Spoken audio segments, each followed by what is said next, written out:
please, if you could do a brief introduction of yourselves on, just on the chat slide, please. We would like that. Just your name and what you do. Just your name and what you do, majorly. While those of us here will just introduce ourselves, one by one, our names and what we do, and that would be an amazing thing. We'll just do this briefly before we continue. Okay, so we'll just do this briefly before we continue what we're doing. Okay. Good. All right, so thank you. So please, let's start from you, sir. My name is Jude. Oh, Mr. Jude, please, a round of applause for Mr. Jude. So what do you do, sir? I'm a retiree. Oh, fantastic, sir. Fantastic, sir. Good to have you around, sir. I thank you for serving the country, sir. All right. My name is Akiwa Uganda. Okay. I am the Chief Operations Officer of OG Capital. Oh, fantastic. Please, a round of applause for her. Fantastic to have you. My name is Samuel. I'm the Chief Operations Manager. Oh, fantastic. Fantastic. The founder of OG Capital. And I always think that Silas putting this together. Breakfast meetings are always very nice, because we're waking up and go to Saturdays. And I'm really looking forward to see how it goes. Fantastic. All right. Thank you very much. Great to have you. All right, sir. Your name and what you do. Oh, fantastic. So glad to have you. Yes. Oh, fantastic. Good to have you. Yes, and I'm none other than Godwin. I'm a consultant, life coach, emotional intelligence, and amongst a few other expertise. All right, so for those of you online, we're glad that you're joining us. We'll be seeing your comments and things, your introduction that you're giving us moving forward. So now, I don't know how we're going to send your breakfast to you, because this is a breakfast meeting. So I don't know how we're going to transport your own breakfast to you virtually, but I'm sure we'll find it. All right, so, when I spoke to someone about the breakfast meeting, first thing the guy asked me was, but food day? So I was like, yes, food day, but it's not necessarily food that you eat and consume. It's not food. It's the food that you can keep eating. You can keep eating, and that can actually transform your mind and change your life. And so for this meeting, the essence of this is particularly to be able to help us see how we can shift our mindsets from just, the generic things that we do, line of businesses physically, to online businesses, and, where we can invest ourselves, find newer opportunities to be able to see how we can grow our finances ourselves, and a lot of things that we do. So please, a round of applause for our host, Silas, that has put this together.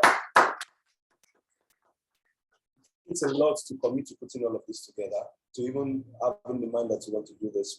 We really appreciate you, and we're excited to want to be here. So briefly, I'd just like us to randomly tell us, before we move on, your expectations for today's discussion, your personal expectation. Anyone who just Well, I expect that people get a better yahoo, right? What it actually poses in terms of opportunity. So I think that we have a critical conversation, not the highly emotional one, but the critical one. Talk about what it actually represents in terms of opportunity. What other opportunity costs we have.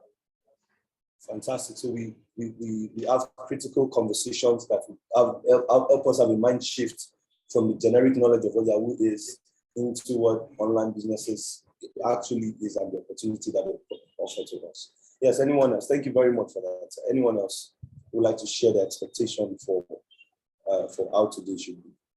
So I also expect that I'll get an insight on how to work smartly, because this is a time where instead of working hard, working smartly pays more. So I'll be expecting to get enough insight on how to work smartly. Thank you very much for that. So, we're looking at how we can work smarter, how we can work smarter and smarter in achieving the results that we want to achieve, and not just the hard work, hard work alone. So while we're not saying that being hardworking is bad, but we're also looking forward to being able to achieve more by working smartly. Thank you very much for that contribution. All right, so I hope we're all ready. So I am very, very expectant. I came to be fully fed. I want to eat everything on the table. So please, I think it's time to make welcome our hosts. Okay.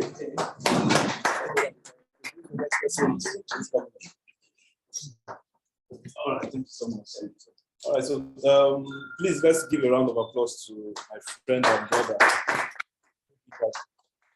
We've come a very long way. All right, so I believe everybody online can hear me, and those offline can hear me.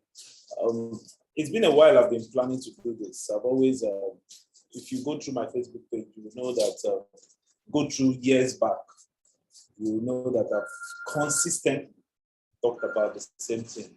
How can we change people's lives? How can we shift the attention from doing the wrong things to doing the right things and making money out of it? Because the truth of it is, about 2010, when I finished university, I went to business school and I had a paradigm shift. Everything I knew about business really was better than that school. So since then, and as brief as the period was, and the quality of facilitators, it was not just people that had degrees. It was not just about the degrees. We're talking about people that were into it. That's what they were doing. The likes of Mercy Potts, the CEO of Mercy Potts Oils, Fela Durotoye, Tara Durotoye. Those were our facilitators. They were telling you how this thing is done in the real life scenario.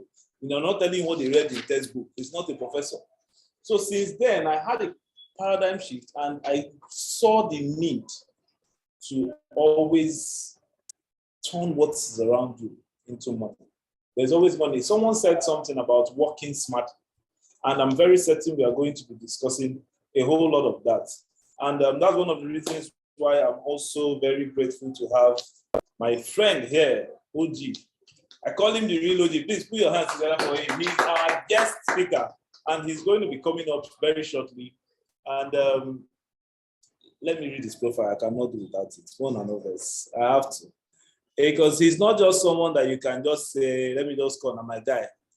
No, he's not. OG is not one of those people. He's someone that when you see him, you know that you have seen someone, right? Okay, so who is OG Capital? I call him the real OG, Godwin. Someone paid me the right pronunciation. It says Adoga, not Adoga. Adoga, okay. So see, I don't even. All right, so since 2016, he has served as a business planner, financial analyst, and project manager for a number of startup companies.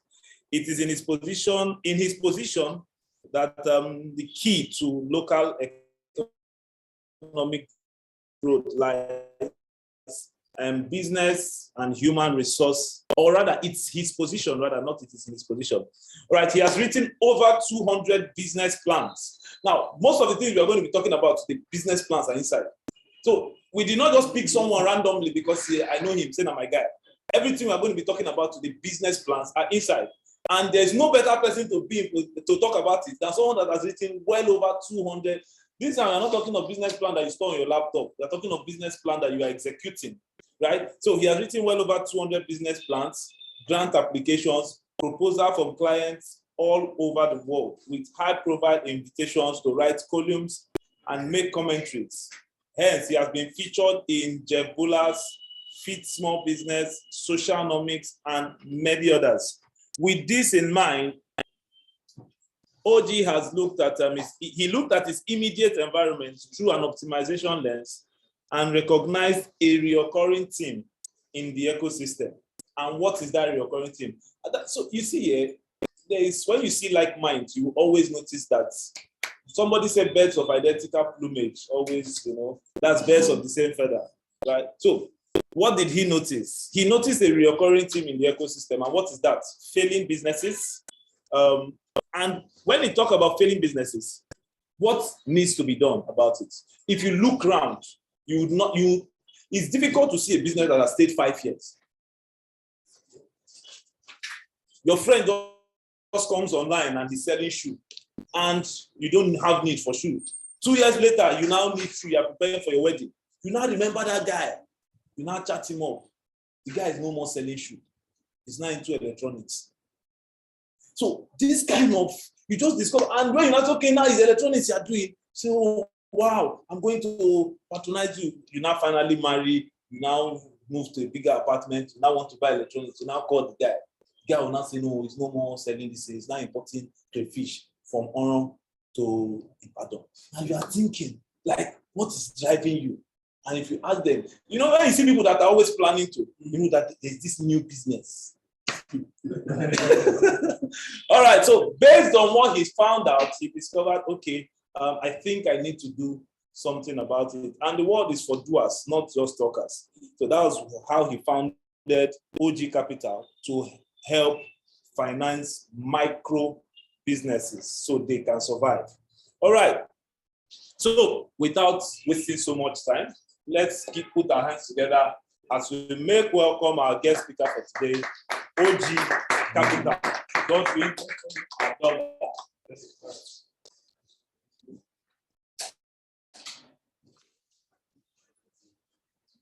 Right. Thank you for that wonderful introduction. Wow. When you was reading the profile, I could hardly even believe it was me he was talking about.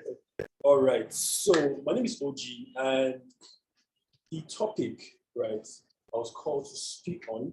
I find it very interesting. It wasn't something that a lot of young people actually need to listen to. And I'm actually not here to be emotionally engaged about it, which is what we dig into it and help us to see strategically the opportunities that it presents and why there is a better opportunity cost. What is opportunity cost? It's the cost of what is forgone for something that you are buying, right? So participating in, for example, fraud is always going to have an opportunity cost because there's something that could have been done, right?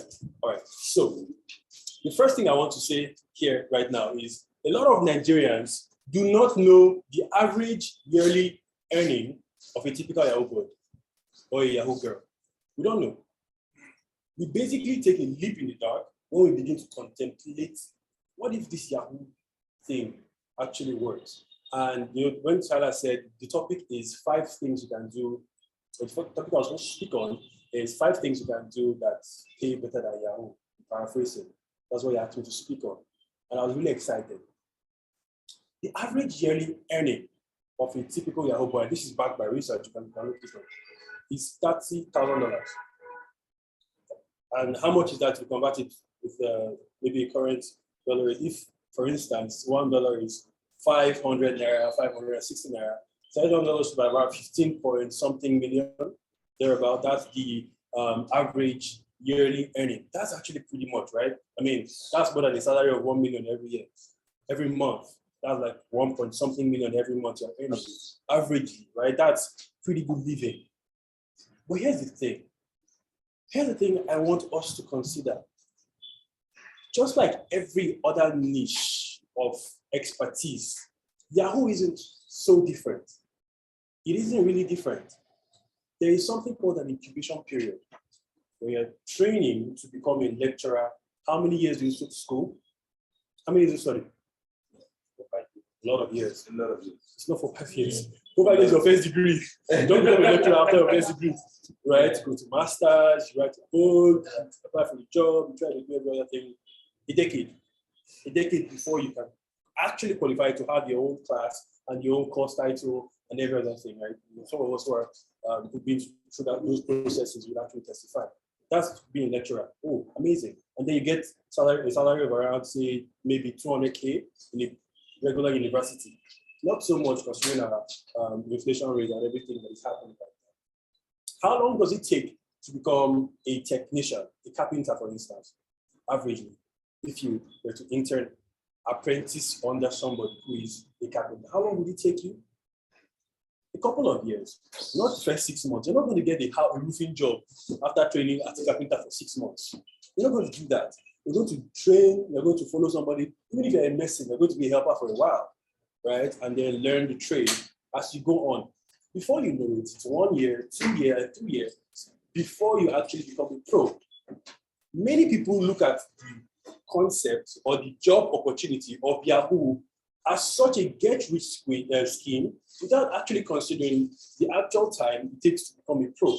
Now, in Nigeria today, there's something called Hustle Kingdom. Have you guys heard about Hustle Kingdom? Wow. The same way you have housemanship, right, for doctors, there's HK.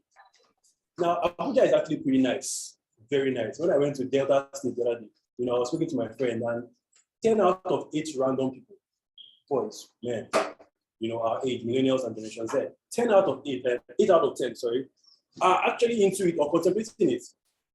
Now, that's how widespread the culture is. However, is it really profitable? Is that profitable as something else? And that's the question. So, we are not considering how long it takes to become a pro. And I'll give you another reason why we need to actually dig into this. You see, many times when people are talking about something that is profitable, what they are fixated on are the people who have been profitable at it, not the actual general spread. Now, there is something called a distribution, right? And when I do standard deviation, we are looking at how well is a certain point distributed across the region, right? So for instance, if who's the highest paid footballer in Nigeria right now? Say maybe Henacho or one of those people who play for England Premier League and everything. And it's amazing, they're doing really good, right? But here's the thing about that. If he earns 100 naira, just if it's random footballer, an arbitrary footballer earns 100 naira, and you say, wow, that's an earning. But if there are 100 footballers out of like the sample size, and only one of them is earning 100 naira, what that means is he is the richest, but the others are earning 0. Per capita, he's actually earning 1 naira. Because it will tell you that the average of that sample size is actually poor. And that's what we're not looking at. The average person who is practicing Yahoo is actually broke. Because we are too fixated on those who have made some money out of it, right? And this is the problem we're having right now. There's a fixation on what somebody has done rather than what can be achievable. And I want to bring it to you right now. I'm timing myself, so I don't want to take too much time. I want to bring it right here right now. The highest paying niche or highest paying everything you can find yourself in is STEM. What is STEM? Science, technology, engineering, mathematics. See, science is wide now. Social science is part of science. Technology is tech, right? We're in financial industry. We are fintech. Do you understand? I'm saying like it's big. This is the absolute highest paying, and it's not because you get better salaries here. Because per capita, there's a higher chance for you earning a good living if you actually focus yourself on these things. And I'm here to talk about businesses we can actually do. Let me give you a very simple example. And I told my friend this, do you know right now that if you train for 1 whole year every day, right, for the next 1 year, you gym very well, in 1 year you'll be unrecognizable. You'd actually become a bodybuilder. Like you become a bouncer, no matter how tiny you look right now. The right diet, the right regimen, everything, you actually become a proper bodybuilder in 1 year. Same goes for things like coding, things like everything that pays remotely today. And one of the things that you see, I tell people is we are too fixated on things that can actually be achieved quickly. Now, thank God there's crypto experts here. I think a lot of people actually need to understand that some of these things that actually pay very well require incubation. And that incubation period is what we always try to skip it when we think about Yahoo. Now, the moment you begin to perform an analysis and start looking at the average yearly incomes of professions, right? I'll give you an example. A writer, a digital copywriter, earns more than a typical average Yahoo boy. This is not me just giving you Google. This is fact. Typical writer that works remotely on Fiverr. It's not something that is so outlandish. It's something right here on your phone. You work on Fiverr and you earn, say, what, $100 a month, $100 a month from $5 jobs, maybe 50 of them or 10 of them. You earn more than an average Yahoo boy. And here's the problem, or here's the good thing about those kinds of earning. There is something called compound interest. Compound interest doesn't only happen to money, right? Compound interest can actually go in several ways. There's also compound debt. For example, Nigeria, or the federal government of Nigeria just approved 3 trillion naira to hold on to subsidy. It doesn't make sense, but let me explain what it means. The revenue, the total revenue of the federal government is 4 trillion. That's not profits, just money made from business. And they are marking 3 trillion to what? To sustain subsidy and expenditure. What does that mean? It means your capital expenditure, salaries and every other thing will go to service by what? Debt. Because your total expenditure is around 10 trillion. So you're going to need at least minus 7 trillion to get money in, to pay old debt and to pay your outstanding costs. What does that mean? You're working on compound debt. So it happens both ways. You could actually earn compound interest on a skill. You could actually earn compound interest on something you are doing terribly wrong, right? So people will tell you that when you lie the first time, it is easier to tell the truth immediately. Because when you lie on top of it, you're telling a compound lie. You now have, it is not geometric, it's not arithmetic progression, it's geometric. Because you might think, oh, I told one lie and I lied on top of it. I only need to tell 2 truths. It is not true. You need to tell about 5 truths because it is compounding.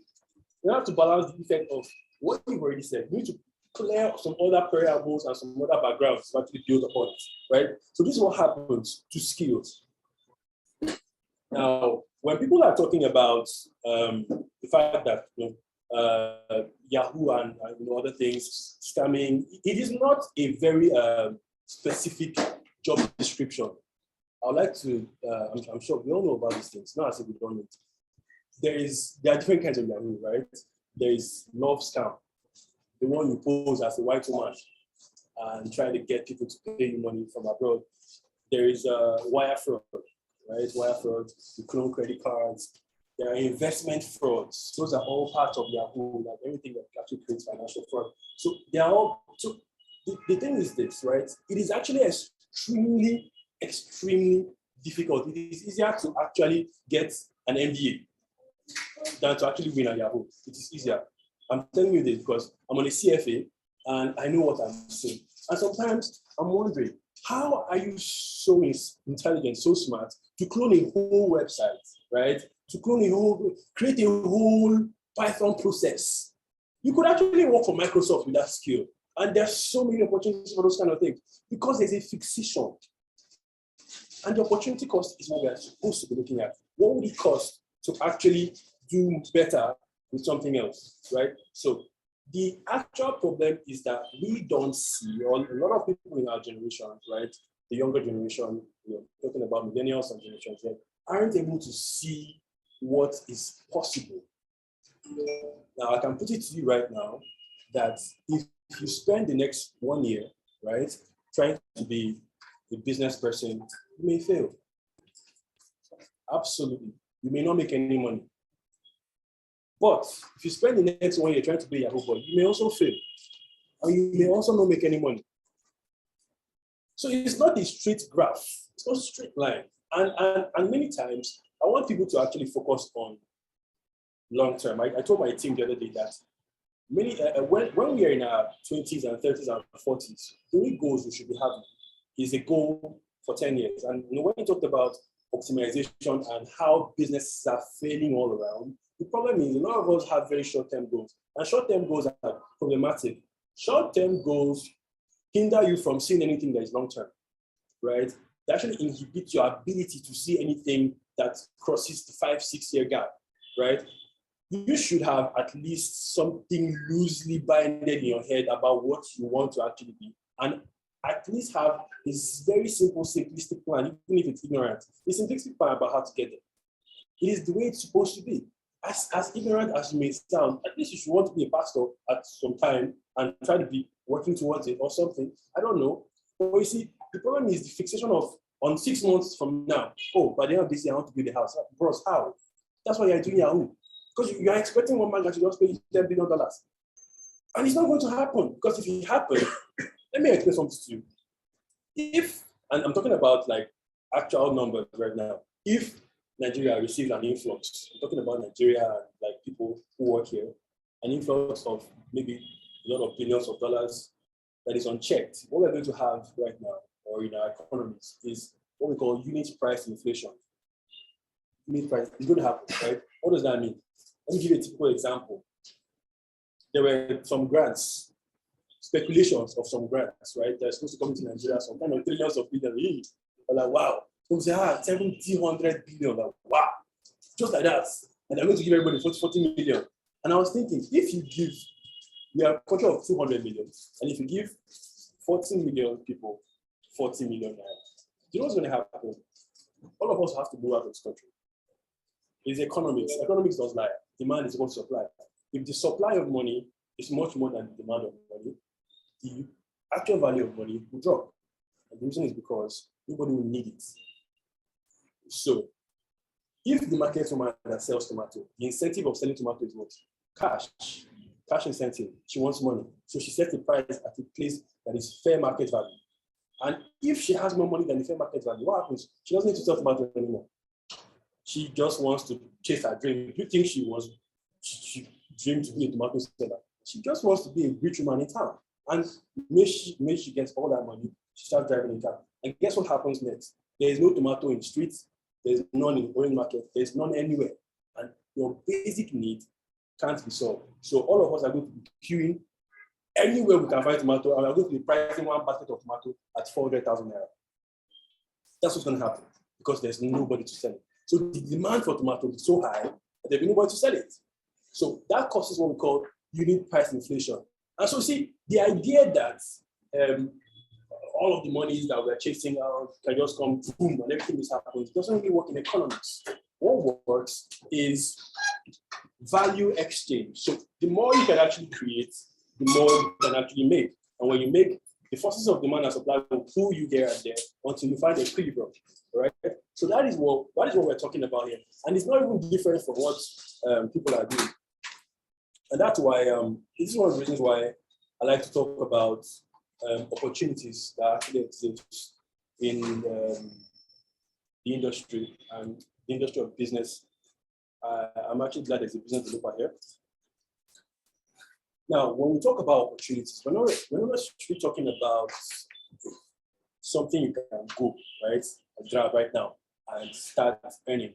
The easiest way to begin to build a future from something you are doing today is to have a plan towards it. Now, I told my team the other day that anything you are doing right now as a young person in Nigeria, by a young person, I mean if you are not up to 70 years old, everything you are doing right now that you are thinking about should be built on what we call the remote economy, the gig economy. Try to get yourself into the gig economy. Try to get yourself to earn without necessarily spending so much of your physical energy. Now, we're not Neanderthals anymore. We're not cavemen anymore. And what that means is there's a lot of demand on the amount of value that we can actually bring out and create. I don't know if you've noticed, but Germany actually, the German embassy released a circular yesterday, and they said they were looking for 400,000 skilled workers from anywhere in the world. And guess where anywhere in the world is? Africa. What's Africa? Nigeria. 400,000 skilled workers. They have a shortage of skills, not manpower basically, but people who can actually help the economy thrive. Those are countries that are very serious about what? GDP. They are serious about getting GDP. I can tell you categorically that it's not a mistake that the GDP of San Francisco or California is actually bigger than the whole GDP of Nigeria. Just a state in America, and the reason is because of the amount of GDP the value that actually creates. For example, if you're using Twitter, Facebook, Snapchat, all of them are from San Francisco and California. It means that whatever value and profitability ads they are selling actually goes to the stock exchange over there, recorded as profit, as to per capita income of the whole system, not your own, but their own. And they still want to take you over there. So as much as we like to think that things are difficult, the reason why things are difficult is because we have too many similar skills and very little demand for the things we have. For example, if you are going to school right now to study engineering in Nigerian university, I wouldn't say you are wasting your time, but I'll tell you right now that you are actually chasing a skill that too many people already have. And what you want to do is to build on something that is rare or something that is in demand or that will be in demand in the near future. And one of the things that you can actually do that will be in demand in the near future is to get into not necessarily tech or coding, but to get into the niche that has to do with cybersecurity, ICT. And this means that if you want to do anything right now, position yourself to be able to work remotely, right? So we've been able to hook up many people to work remotely, even with their artistic skills. People, I'm sure, maybe he's going to come up here and talk about NFTs. There are people who are actually selling digital arts for a lot of money. And this isn't widespread right now because people are not interested in it, or maybe just not aware that these things are possible. So these are actual things that are more profitable than Yahoo. So I would like to close by saying this. I said in the beginning that the average Yahoo boy earns about $30,000. That's in dollars if they actually hit, right? Oh my God, they made a lot of money. That's 15 million naira per month. That's actually great. They can go to Pilox and cancel a lot of bottles and put it on Snapchat, and you are really impressed by their lifestyle. But they actually don't have any money. But they spend all of that on the life. Yahoo boys build contact lists for years. They actually nurture people for years, build relationship for years, just waiting for that final sale, like a marketing funnel. They are building and nurturing their contact until they hit it. But guess what? A typical accountant that is working remotely from Nigeria here, and there are plenty of them. I know them. There are plenty. An accountant working for an American company remotely without leaving their house, working on Fiverr, they're earning $90,000 a year. $90,000. It's not a joke. I started Fiverr. I used to go Fiverr a long time ago. I was actually earning $1,500 a month. What I was doing, I talked about business planning. I was just planning businesses online. And I was working for some Fortune 500 companies, and they were paying a lot of money. Sometimes they'll give me a tip of $4,000. Like, wow, a tip. So it makes you wonder what is now possible. When you actually try to introduce people to it, you may think that, in 1 year, I'll just become a business planner and I'll just do it. That's not how it works. You have to incubate. I didn't just start planning businesses. I have to go through a number of processes to get there. But the good thing, or the important thing is to recognize that there's an opportunity for it. And there is something that's a better opportunity cost to Yahoo. And these things are real, and these things are stuff that you can actually talk to the younger ones about and preach about and actually embody and live through it. Thank you very much. My name is OG. Thank you for listening.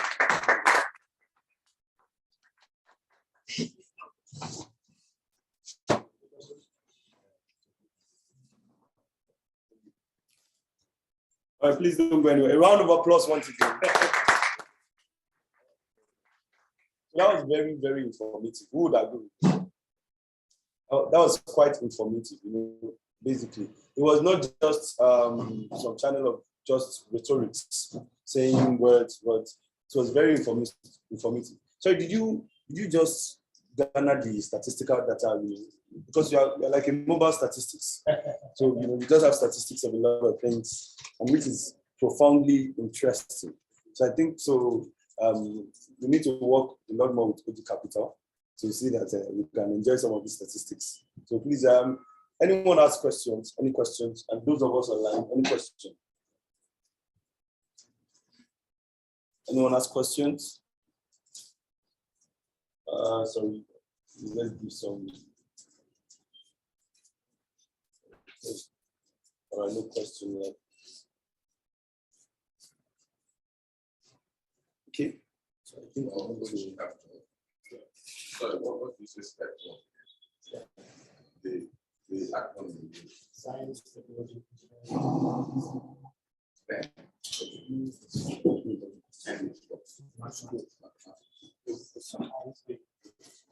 niche right now. I'm going to provide the distribution the possibility of any not eating that musicians and footballers and so on. Look at the distribution. How many people are in the village and how many artists are in the place? You see that people who are very lucky don't even seem to any work. I think only the big industries that is widespread. I don't know if they please try. I think I'm telling you that please answer. All right, fantastic. Fantastic. I like that. I like that a lot. There's something you mentioned about that there are too many, in this regard, that there are too many similar skills, than the values that are actually needed. So for people who would like to know, okay, and I think our boss here will be talking about a lot of those skills and a lot of those opportunities. But for people who would like, what would you encourage a lot of people who are looking to understand the demand, the actual demand of this era, and not necessarily, okay, let me just go through school, let me just go through a line of education that is generic. So you see, job structures and what people are looking for to employ is actually developed based on what society requires, right? So for instance, when we are in the 1980s, a lot of African countries were in the industrial era. They're trying to manufacture stuff. I don't know about Nigeria, but a lot of African countries were like industrial. So what are we looking for? Engineers, doctors, people that would actually help drive industries forward. Now this is a jet age right now. What we are looking for, what the world is looking for, are people who are into the gig economy, who can work remotely, and who can actually build digital products. And here's the thing about that. It is always going to be about demand and supply. So what I would ask people to do is to position themselves for what will come. And if you are looking at it, what will come can actually be told from what we are seeing today. For example, in 1999, if you have placed a bet on the internet, if you have placed a bet and said this internet will blow up, you would actually be making so much money today. And you're still alive. So what I tell you is the future belongs to things like cryptocurrency, NFTs, things that can actually be sold digitally. We are connecting very rapidly. The world is so small. So what you want to do is position yourself for anything that can actually be sold in the future. Don't go and start a cyber cafe. Don't start a cyber cafe. All right. Position yourself for remote work. Whatever you are doing, make sure you can actually sell it online. Because that's what the world is going to. You can sell the product to Japan. Recently, I put on my team members on a language learning course. They're all learning Chinese. And that's how it is. So you can connect. If you look at what's happening in Africa right now, Chinese people are coming to people. There's nothing anyone can do about that. It's not about how I feel. It's just what's happening. You owe them so much money. They are buying everything in Nigeria. You have to learn how to communicate with Chinese. You have to learn what Chinese need so that they can fit into their economy when the event happens. Oh, fantastic, fantastic. Thank you very much for that. Any other question? Before we take you for any other question? All right, so I would like to ask probably last question. I'm also a robotics educator, so I educate in robotics, coding and robotics basically. And a lot of times people tell you, this thing you are doing it in Nigeria, we're not ready for it. So we have this. There's a lot of vague mentality of what we're ready for and what we're not ready for, what can work and what cannot work. For example, now my boss here now is based on what you have said, he's a bold man. Yeah. You should hold him, his hands, his legs, just hold one apart like this. Everybody should just hold something. Because he has a key to something that could, exponentially, blow up, and it keeps blowing up. You understand? Some of us who would have listened to him when he started shouting about these things would have had a different experience if we had followed the path that he followed now. And so I think that what is going to educate us on today is very, very, very, very integral to helping us achieve what we've said too. How do we change that narrative? That's what I'm asking. Or how do we help people to see differently that you can transition from these skill sets, like you have mentioned, take the same skill sets that you use to do Yahoo for a long time, learn it, and transfer it into something else that might not even need as much effort that Yahoo might have demanded from you? Data. Yes, statistics. Statistics. See, it was confused about anything in the world. Look at what has happened. Right? I was telling about discovery cash flow in the lecture about this year. And I was explaining to them how companies are valued. You value people or value ideas or companies or anything in the world based on what it has done. It's not a compounding cash flow, it's discovery cash flow. Go back into the past and say, based on what he has done, I can now put it in this place. If you want to look at what the world is going to be, look at what is coming, what has been happening. And it's a no-brainer. One way to convince people to actually begin to transition to these skills is to show them what in the last 5 years, so much has happened. And I'll give you this. This is like public knowledge. The last decade, like decade from 2011 to 2021, the amount of innovation we've seen is actually much more than 400 years of innovation previously, and before that, 400 years, all happened in 10 years. So, usually, for NFTs to become a thing in popular culture, right, it take about maybe 60 years. So, but now it happened in like 6 months. So fast. So, in order to actually keep up with that pace, you need to now start getting into wherever. For example, if you're currently a buyer, there is something called fintech law. There's something called digital law. There's copywriting law. These things are changing. Shift towards the digital angle. Then you keep, don't forget about high court. You know, go to places where your skills are valued, right? Not necessarily your energy, you're saying your work hard, or value your skills even much more than that. Nobody work hard past the work.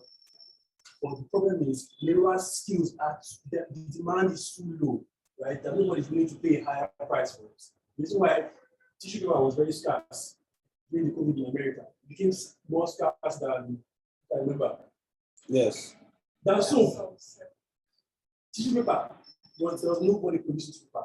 This is because the demand for tissue was too high. Why did face mask become so expensive? Demand. Why the hands and was demand? So demand and supply will determine price of things. And if you place your skills in a very low demand category, and what do you mean by low demand? Everybody has the same skills. That's no demand. But if let me tell you something now. If I am an ant anthropologist, right? I will not get any job in Nigeria. If I get a job, I'll earn more than everybody because I'm such a niche skill, and only 1 or 2 people in the world requires me. Because there are so few in the world, my jobs go very specific and don't get so much pay for that similar thing. Rather than just becoming nothing wrong with that, right? But try to position yourself in digital economy in a very niche category. So, for example, I study chemical engineering. I've stopped doing that a long time ago because I realized that there's much more that I can do. So, if I'm going to actually speak about that, I'm going to tell people to look at what is happening. In the next 5 years, you will not recognize Bitcoin because Bitcoin has forks. Don't call forks in Bitcoin. You will not recognize it. You want utility and using or meaning will be different from what we have today. So position yourself to earn in Bitcoin, to receive payments in Bitcoin, to do everything digital. If you're an actor, start trying to make do the audience on YouTube. Start trying to get a channel on Snapchat. Don't forget about trying to get into the money right now. It may not come because there's so much lobbying. So position yourself for digital economy and try to get online as much as you can. Because the Nigeria that we have in our head is not necessarily a country. The world is now interconnected. There's no country in the digital space. It's a global community. It's a global community. Me, I'm a person from Japan, like same. Like consuming the same content. So there's no Japan and Nigeria, it's just language barrier. Demanding for the same work. You see, demanding for the same value. So that's what we need to now think about. So rather than think about, oh my God, I want to sell to 200 Nigeria, 200 million Nigeria. Think about, I want to sell to 3 billion people in the world. Because the world is digital and everybody's there. Wow. Thank you. Thank you very much. Please a round of applause again. I think, what I would take away primarily from that is that prepare for a digital economy in a niche that you can exchange the best value from. Thank you very much. I think the next time you hear about,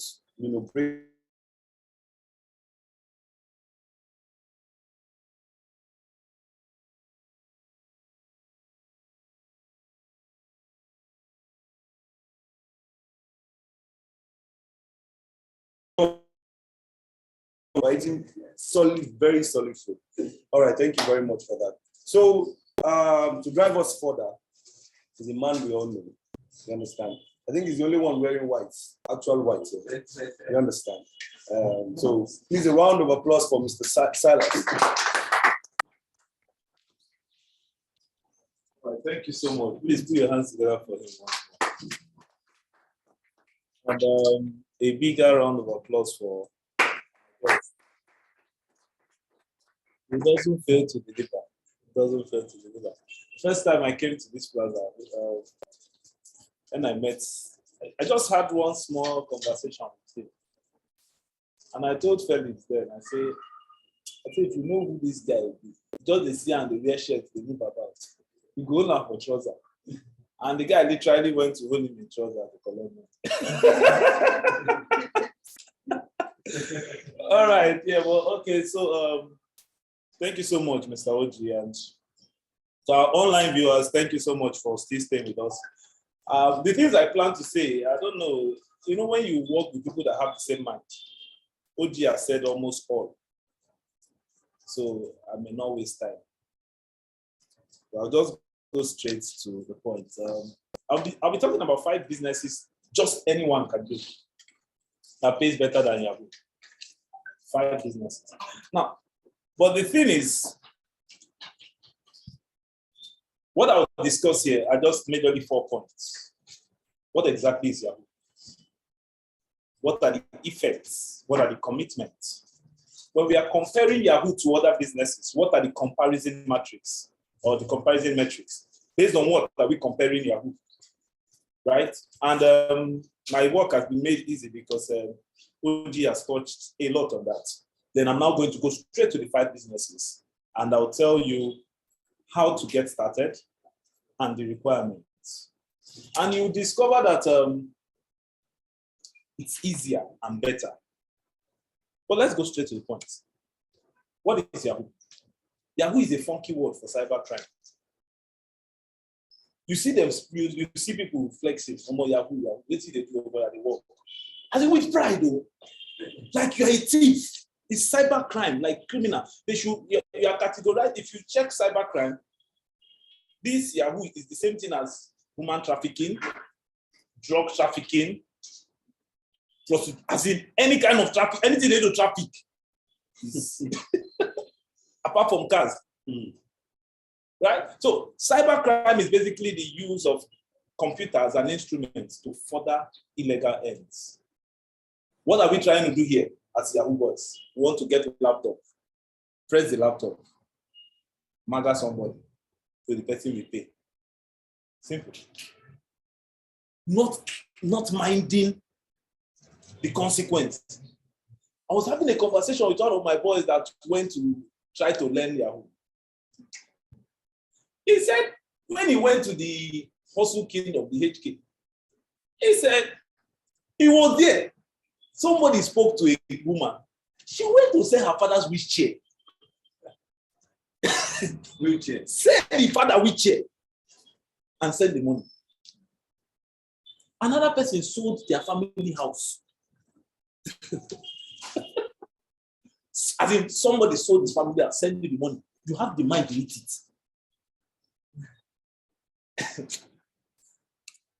What are examples of cybercrime? I'll talk giving about maybe 5 or 6. 1, cyber extortion. What's cyber extortion? You basically relate with somebody, and maybe as a result of relating with the person, you get access to some private information. What Yahoo boys do is they pose as a romance guy, they chat to the person, do sex video, all of that, collect the phone, collect the pictures, everything, then go offline for some days, then come back some days later and say that, man, they hacked my phone.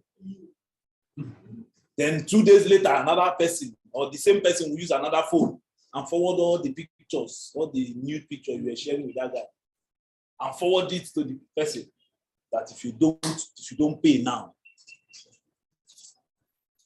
that's cyber extortion. That's Yahoo. Blackmail.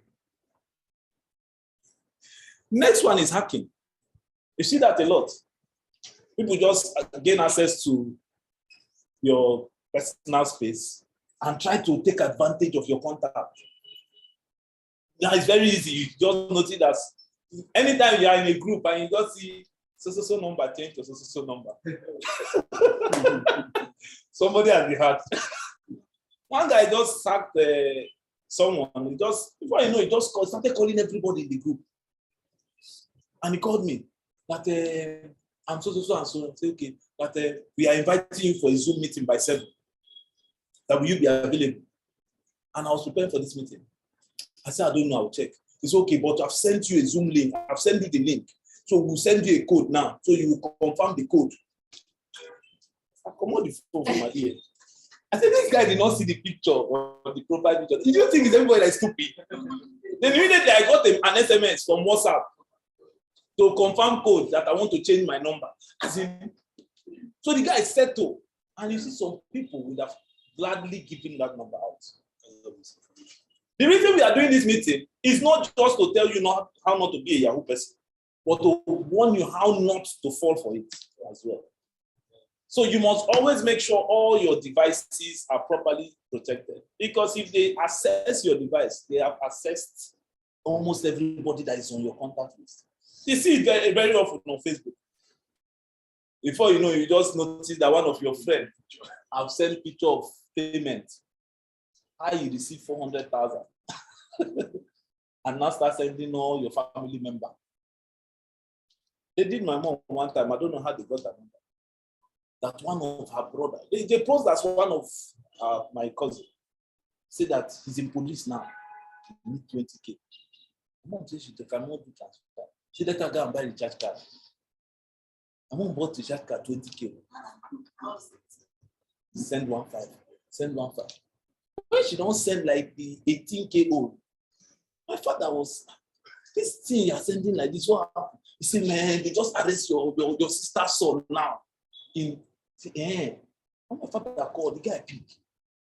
Say, I heard you in police station, say me. And that's how she was angry, but she has got the money. Now, how did they get her number? To know that she's connected with the person. If you lose if your phone is hacked, they've accessed all your siblings are at risk, your family, your contact is at risk. So hacking is another way. Phishing scam, they send you a mail that you have won 200 million. You say that if you have fear of God, you do not do any business. They send you mail that you want 200 million, and you want to collect it, you want to cash out. And you want the thief. That's something to do with that.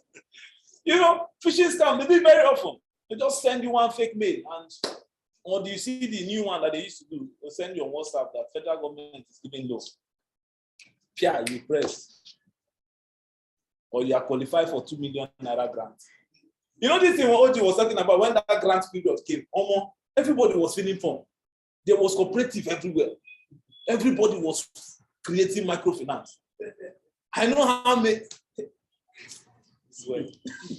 Anyway, so what is phishing scam? Basically, all these emails and messages you get enticing you that maybe you want something or you have won access to something, and they use that to steal information from you. Then identity theft. This is one of the most dangerous identity theft. And why is it so dangerous? Once your BVN is stolen, for instance, you cannot change it. You cannot go to bank and press reset. That's the sad part.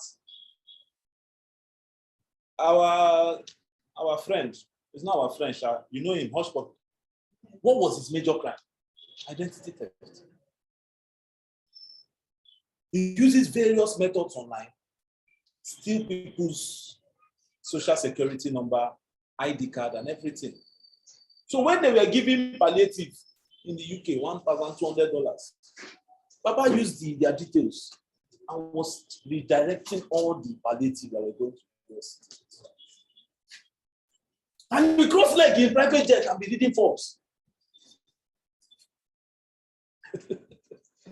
That's identity theft, stealing personal information in order to commit fraud. So when you are doing it, most times when they come with some of all these funny websites and you are doing it, you don't even know. Most times they'll use your credit card details and buy Bitcoin directly.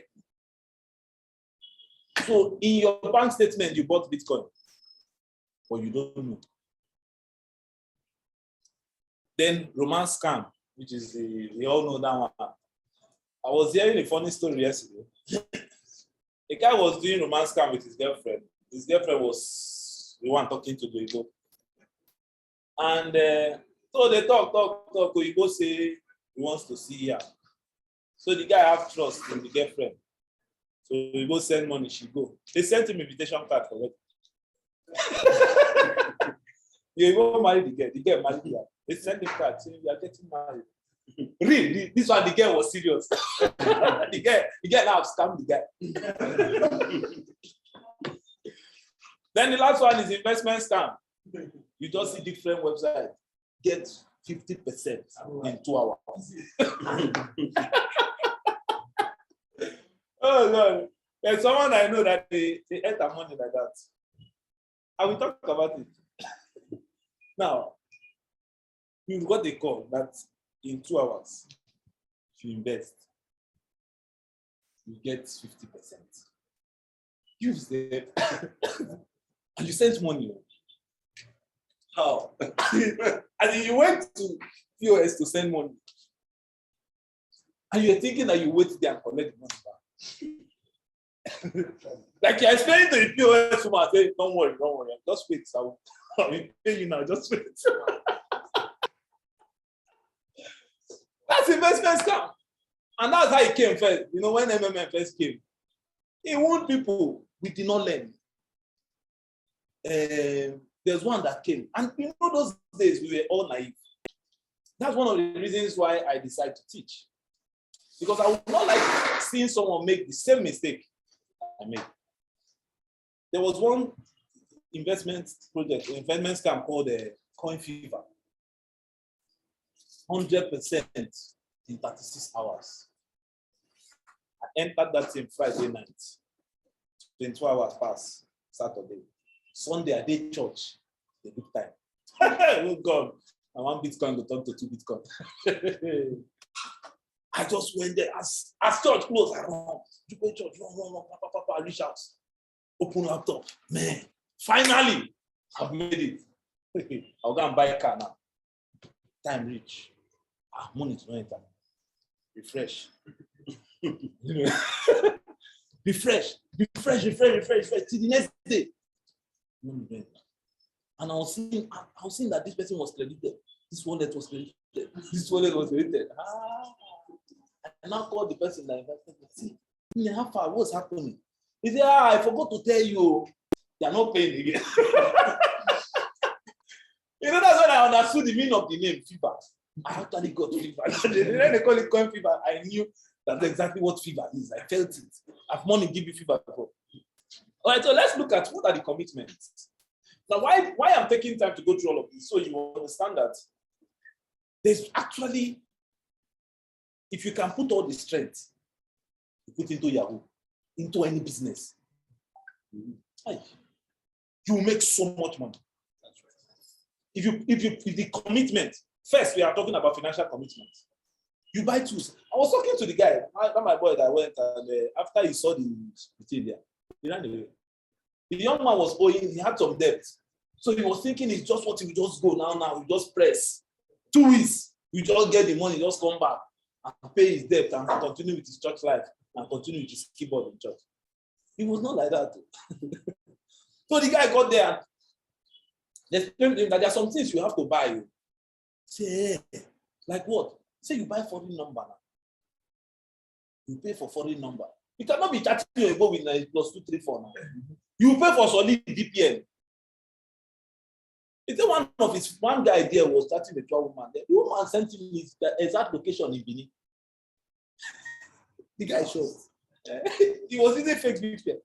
He was using free version. They sent him his exact location. Now, my friend, you're in Benin. He said, you're in Amsterdam. You're in Benin, Nigeria, West Africa.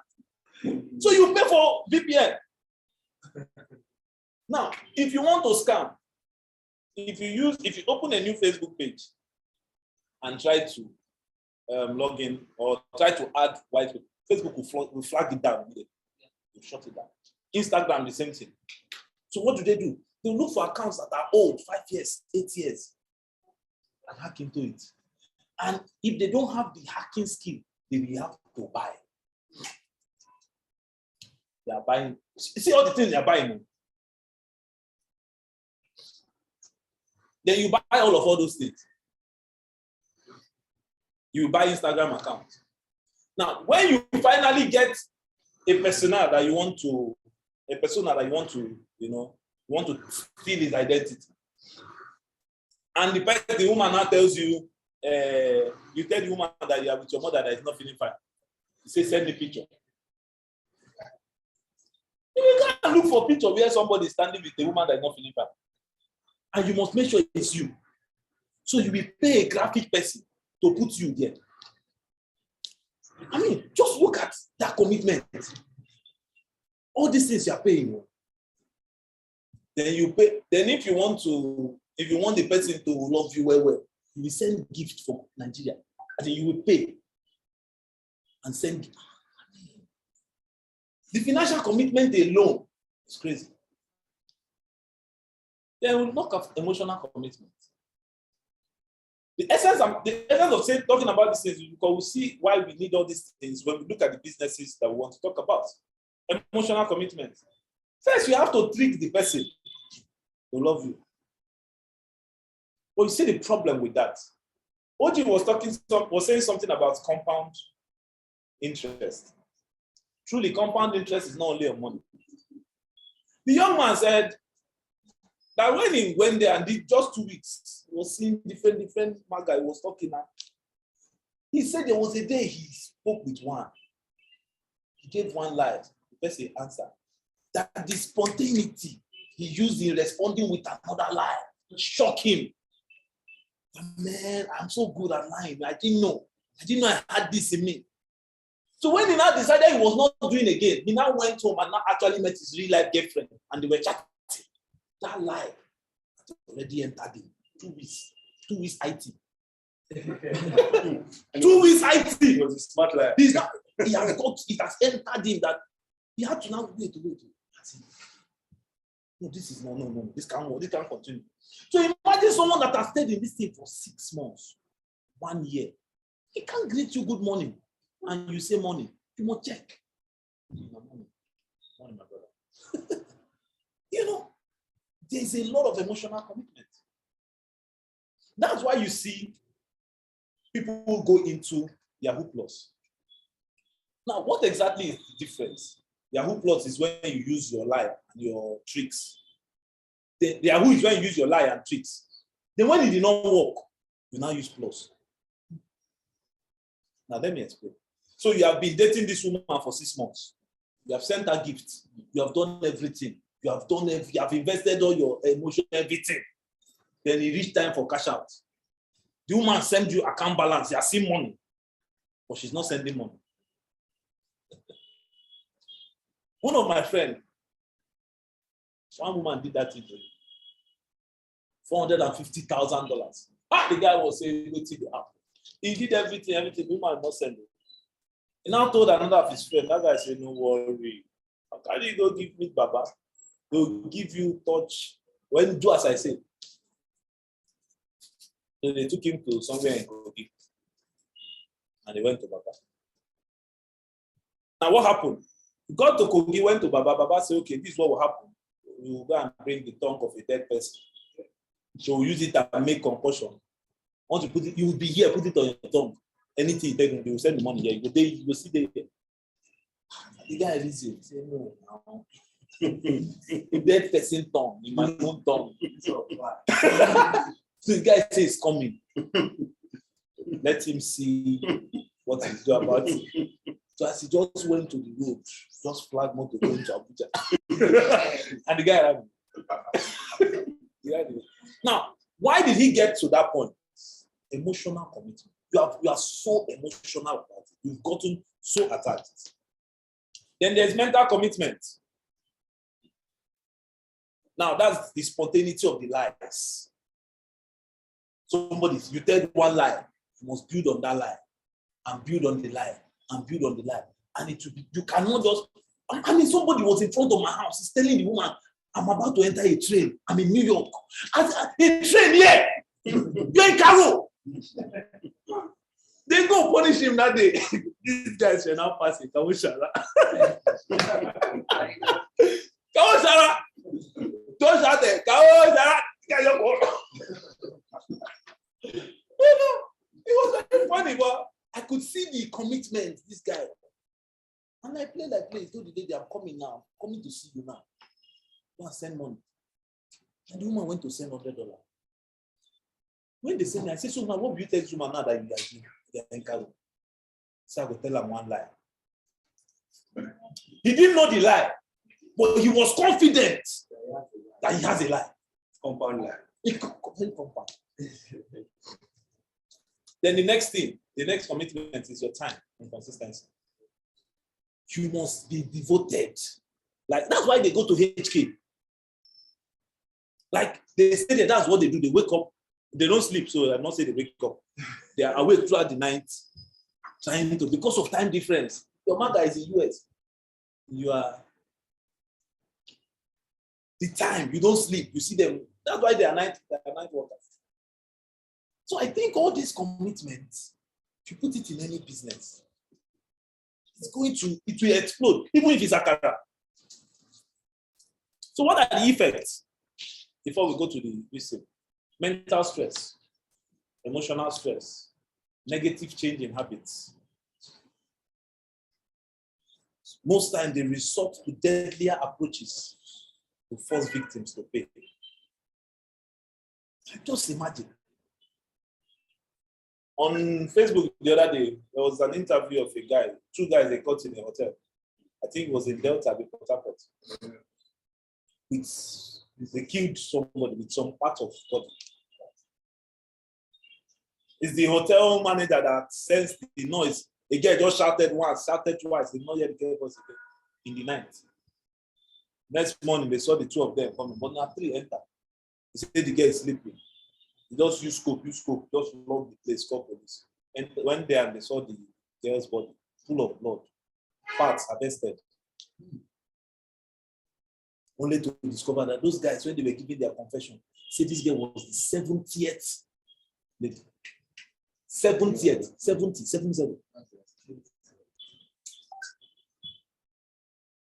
So they resort to them. What are they using it for? To go and give Baba. 90% of the time, the Babas are fake. There was an interview of a Yahoo boy that failed. He failed at Yahoo, then he became Babalist. He failed, as in he did Yahoo, it no work. He now became Babalist. The change of occupation. So how will that guy give you to do that work? So you just be killing people for nothing. Then, if one of the deadliest is the death of the victims. So a woman has worked all her life, worked all his life. Then because of you now say you love him, somehow they send you their life savings and you run. Most of them have committed suicide. Most of them. So you can see that the effect is crazy. So the comparison metrics, what are we going to be comparing this Yahoo and the other businesses we are looking at? One, capital. We have looked at all the things needed. You need money. You need time. So capital is not just the financial capital, the emotional capital, the mental capital. I tell people when you want to do business, a lot of time people meet me and say, I want to go into cryptocurrency. How much do you think I can start with? And when I try to explain to them, they say, no, I mean, the amount I can start. I say, first, the amount, your investments start from the knowledge. The amount you pay for the knowledge is part of your capital. So the amount you can start with is not just the one you use to buy your first coin. One of my friends sent me money like that. He just sent me money. He said, man, send me USDT. I said, okay, good. What do you want to use it for? He said, sure, you say I can invest in this year. I say, yes. And so I want to invest. I said, okay, it's what I told you want to do. He said, yeah, that's okay. Okay, so how many you want? He said, the value of what I sent you. I said, okay, I'm going to send it. Where am I sending it to? He said, you will tell me now. I will tell you where to send it to. Okay, so when I tell you what next, he said, so you will not tell me where I will put it. I said, young man, first thing you need to do is to go and learn Bible. It's part of your capital. Your capital doesn't stop at how much you used to buy Bitcoin. No. So your capital goes beyond just the amount you used to start any business. Your knowledge is capital. Your time is capital. I usually tell people that there are 3 things you should have if you want to be successful in any business: money, time, and people. Social capital. If you have any 2, you will do well. If you have all 3, you will do excellently well. If you have time and money, my God, there's so much you can do. That's why you notice that people that have enough money don't have enough time. If you have time and money, man, there's so much you can do. If you have time and you know people,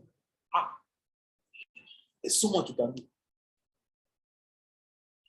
If you have money and you know people, hey, now imagine you have all. But the chances of having all is very slim. Uncle, tell this man that it's not going to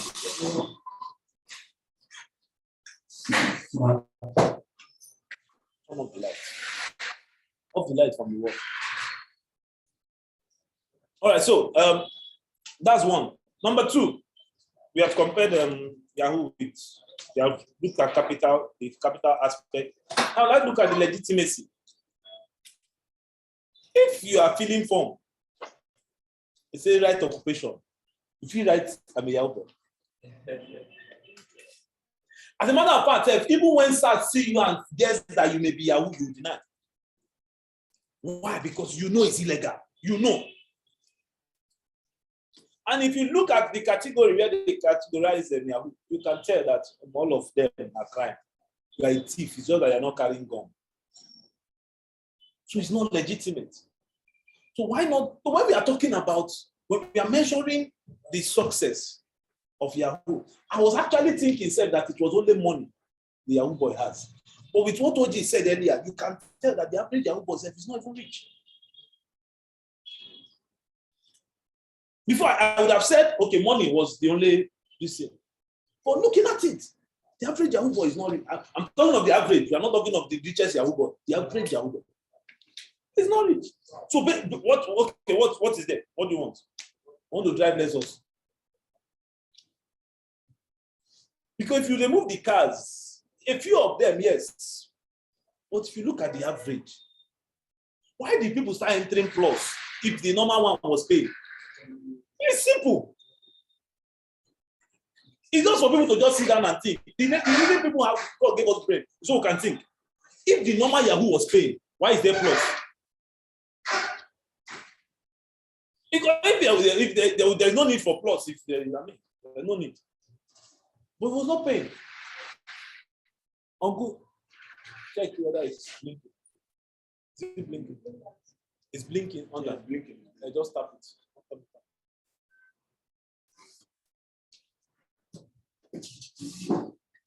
Yes. All right, so is it legitimate? It's an illegal business. The next thing we are comparing is risk and reward. What are the risks and what are the rewards? We have seen that it could lead to death. The other day, I saw a very gruesome video of a young boy that killed his mom. Remove her head, buried the body because of the women. They still catch him. Money you no get, mama you no can get. Freedom you no can get. So look at the risk. And somebody will say, no, you don't need to go to plus. No, the normal one has failed. If it has not failed, you will not see plus. On the street now, there's mad people everywhere, young mad boys. You see, fine boy with us mad. I think you are thinking this guy too fine to mad. What's mad? There was a viral video of somebody eating bread and shit. Yeah. I think somebody settled down, carry agege bread, and was Not ideal. me. I think settled down, Yeah. bread and shit. But you know the problem? The problem is that most of these things, when we see it happen, we use it and catch cruise. We use it to catch cruise. Yes. Cut soap for me, cut soap for me. Where did he come from? Yahoo boy is bathing on top grave in cemetery. That's where cut soap for me came from. Yahoo boys carry soap, we're bathing on top somebody people's grave. Like 5 different boys. They were recording it. Then those guys now will now go and play Doli, sing Doli. Then you now meet them and say, cut soap for me. That's cut soap. What soap do you think they're talking of? Do you think it's ever or a Lux? No, it's not the top. We turn everything to cruise. So people don't know that we are not playing here. So we have looked at the risk. What's the reward? Small change. Small change. If you ask me, somebody was saying that there's something called calculated risk and there's something called pure risk. Calculated risk is when there is a chance that, okay, this thing, if you give me 70%, 30%, no. Yahoo is pure risk. It's either 100% gain or 100% loss. Compare that to the reward. What is the possible reward? Do you remember? They carry caskets for you in the club. You have some small change. I don't think it. If you look, I think the risk far outweighs the reward. Then let's look at the impact on humanity. For you to drink in the club, you need to siphon someone else's life savings. I mean. Unnecessary. It's not necessary. Are there better ways? Of course. Let's look at 5 businesses that pays better. Number 1, coaching and training.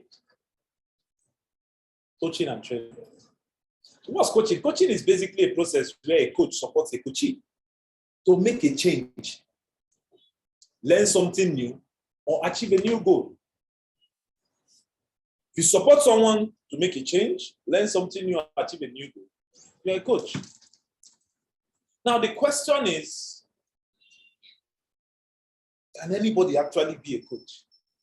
And the answer is yes. Just anybody can be a coach. And does it pay well? You have no idea. You have no idea. Check the biggest names on the internet.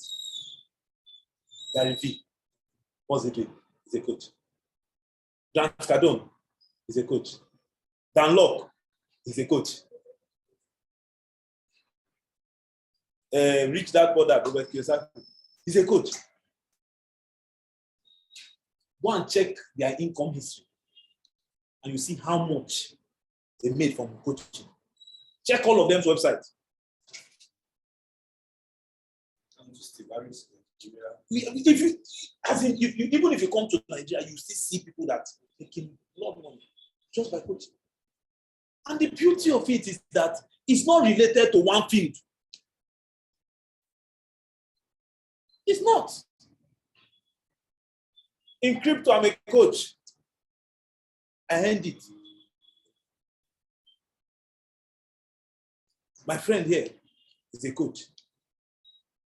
I know him. He's not He teaches people on smithing and business development and all of that. And he still trains people on robotics.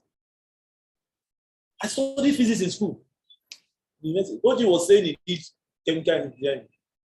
He's not giving people money and writing business plan. For Fortune 500 company. So if they have a business, let's say they have some new staff that they want to train, they will gladly pay him. If you can tip somebody $4,000, tip. Say, you did a good job. Take this extra $4K.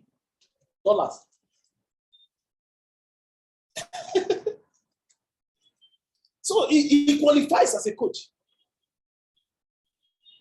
So once you know your niche well and have developed a course in it, there will be people from all over the world. That's another thing we were still talking about earlier. The world has moved from just Nigeria to a global village. If you know something,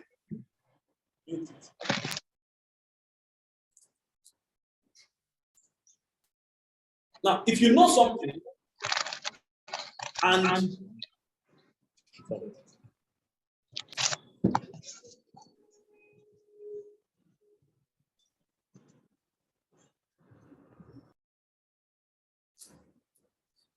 so if you know something and there's just anybody around the world that doesn't know it, that's money for you. I mean, that's money for you. And I mean, just anything. What you was talking about, ant anthropologists, ants, Tambolo, ant. And you'll be shocked. You'll be shocked at how many people will pay for it when you come out boldly to talk about it. So there are people from every part of the world that will gladly pay for your skills. So what are the things you need to get started? First, you need to know the skill. Define your skills. When we are talking about defining your skills, I mean, what are the skills you have and the ones you don't have? The ones you need and the ones you will not need.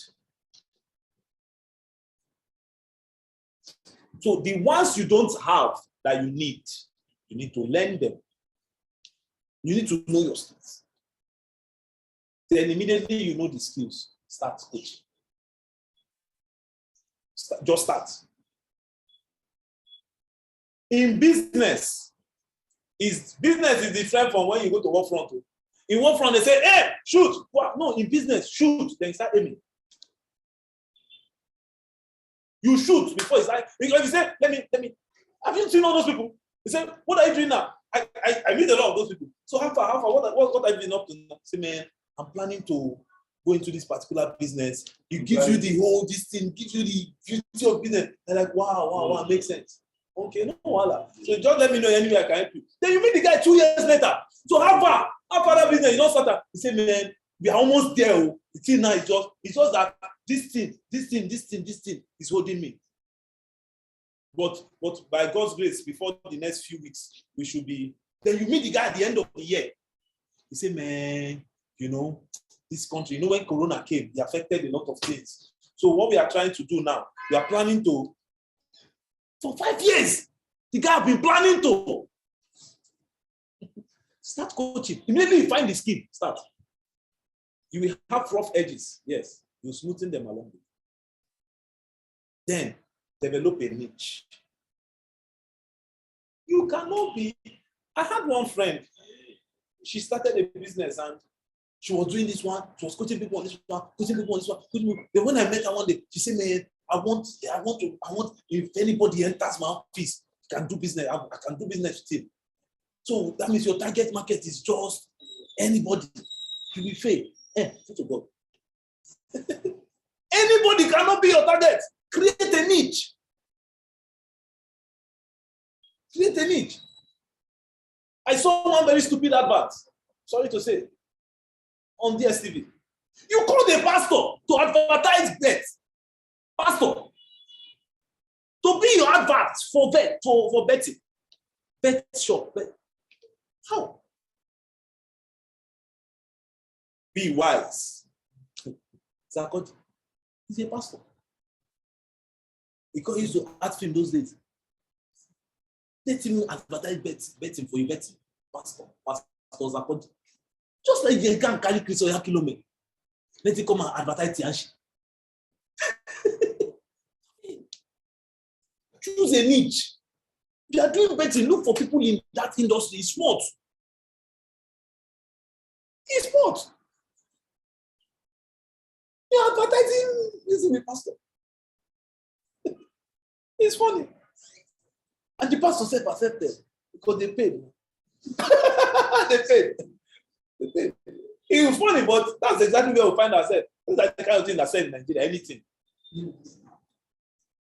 But if you want to stand out and make the kind of money we are talking about, kind of money that your boys can make, then you have to develop yourself. Pick a niche. Choose a business name. That is one mistake we always make. You just start it. Choose a name. And when you are choosing your name, try to be unique. I met someone, I was talking with someone yesterday. She said that she coaches a lot of people. And I said, so what's your name? She called one name. And I just went on YouTube. I went to YouTube and pressed the name. I saw like 200 of that name. 200. We scored the first 50. She know the day. I said, you are lost. In your bid to sound British and Oiboish, you choose all your English name. Then you put it there, you got just lost. I used to have that problem. So when I first got into crypto and I was making money when I wrote my first book in crypto, 2017, distributed it to almost 15 countries for free. So I was crypto Silas. One day I sat down and I said, young man, you continue like this, you lose your destiny. Because first of all, some people don't want to hear crypto. But you have some other businesses that they want to do. So you block them first from even seeing your face before they even get the chance to do any business. So I had to go back and build the brand.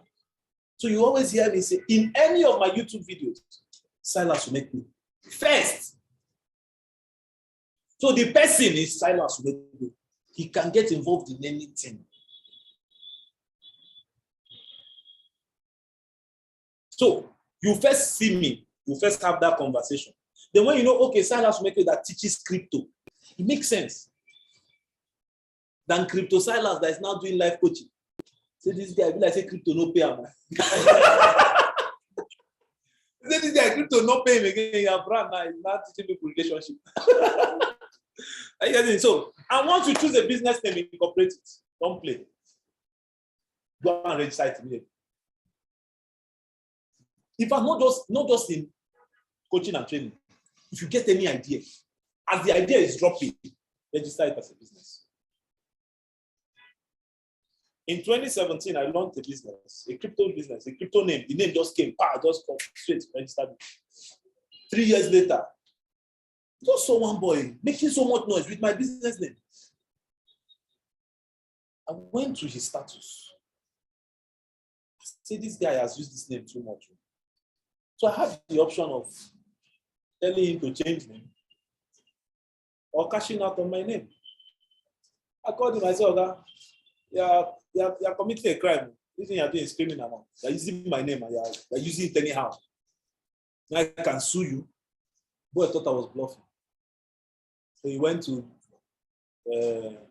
CAC to go and register his phone and add one thing in the corner. I called CAC. I said, if this boy is using my name, if you register it in the court for settlement.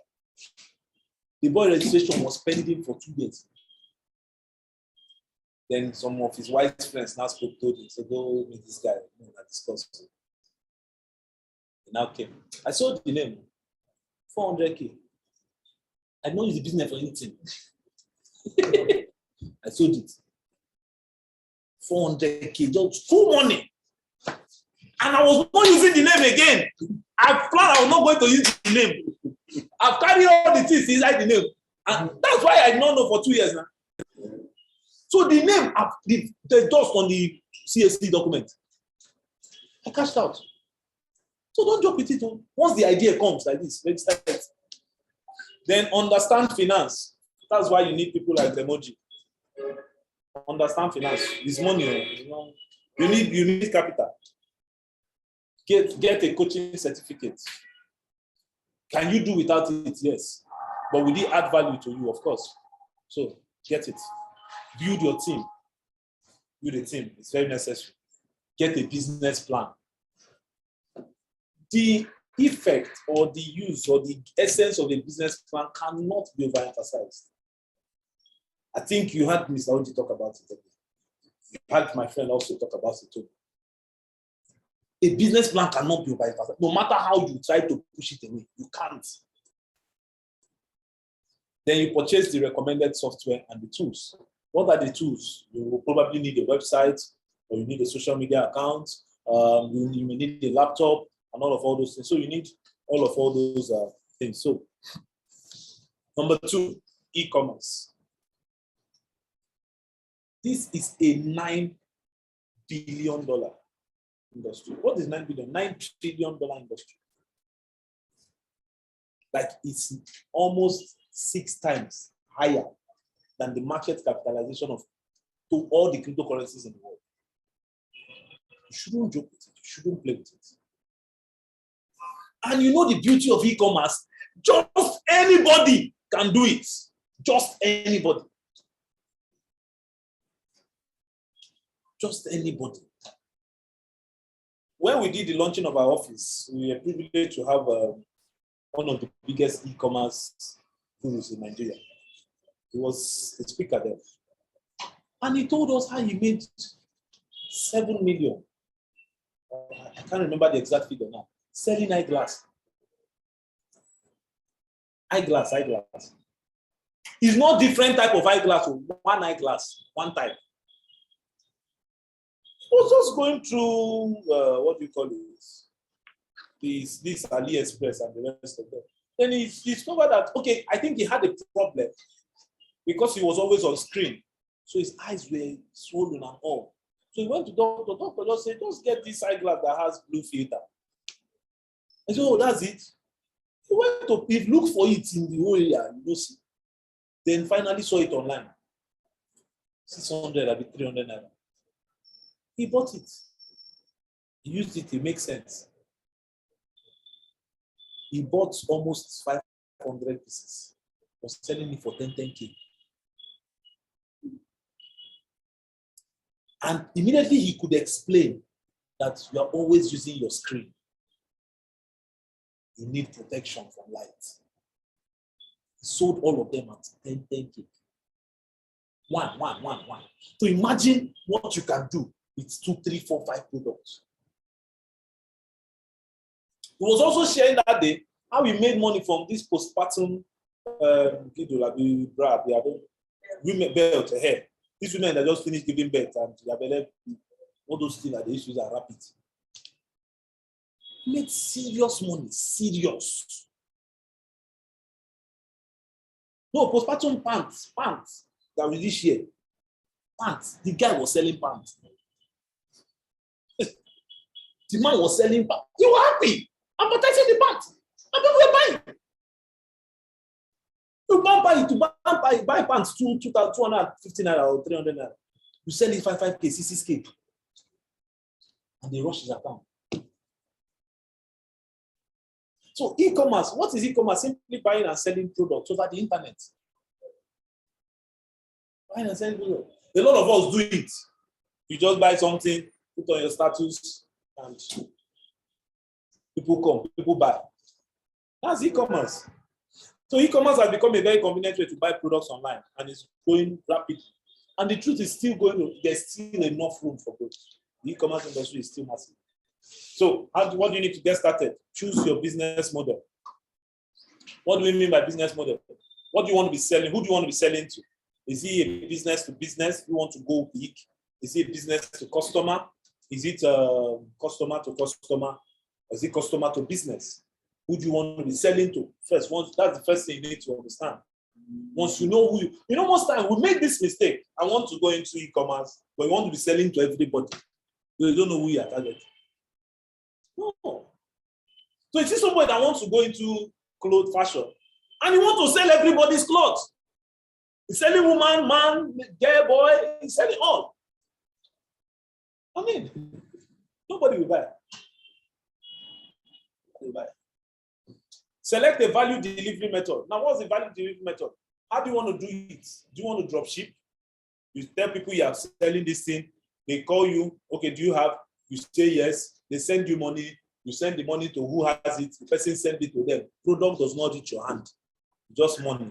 That's drop shipping. Do you want to do warehousing? You buy the product. You keep. They buy the somebody order. You send to the person. Do you want to do white labeling? You buy the product, they send you money. You send money to the company. The company will customize it to your name and send. So which method do you actually want to do? Or do you want to do the private labeling where the company will customize, they will build it to your spec? So all those things you must know. You must do your research. See, don't try to get a product and force people to buy it. Look for what people want and sell it. You just say, okay, I want to sell, I think I like shoes. You want to sell shoes. You like earpiece, you want to sell earpiece. And in all your area, na baby to that area. Nobody will buy. Or you even on your social media, all your social media na baby. You must look for what people want, then sell. You know, most times we used to do it the other way around. Instead of us to look for a problem and find a solution. We go and look for a solution, and we are coming to look for who has the problem. You will carry that solution and move around for a very long time. You know? So then you write a business plan. You see, the business plan have come again. You think I don't know to bring OG here? Collect his number. Collect his number. You will need another business plan in this one. You still need it. Legal status. You need to register legally. And those people don't understand the essence of having a legal business. He said, but I can do it in my name. Yes, you can do it in your name. Register it as a sole proprietorship. It's still your name. Register it. Don't play with it.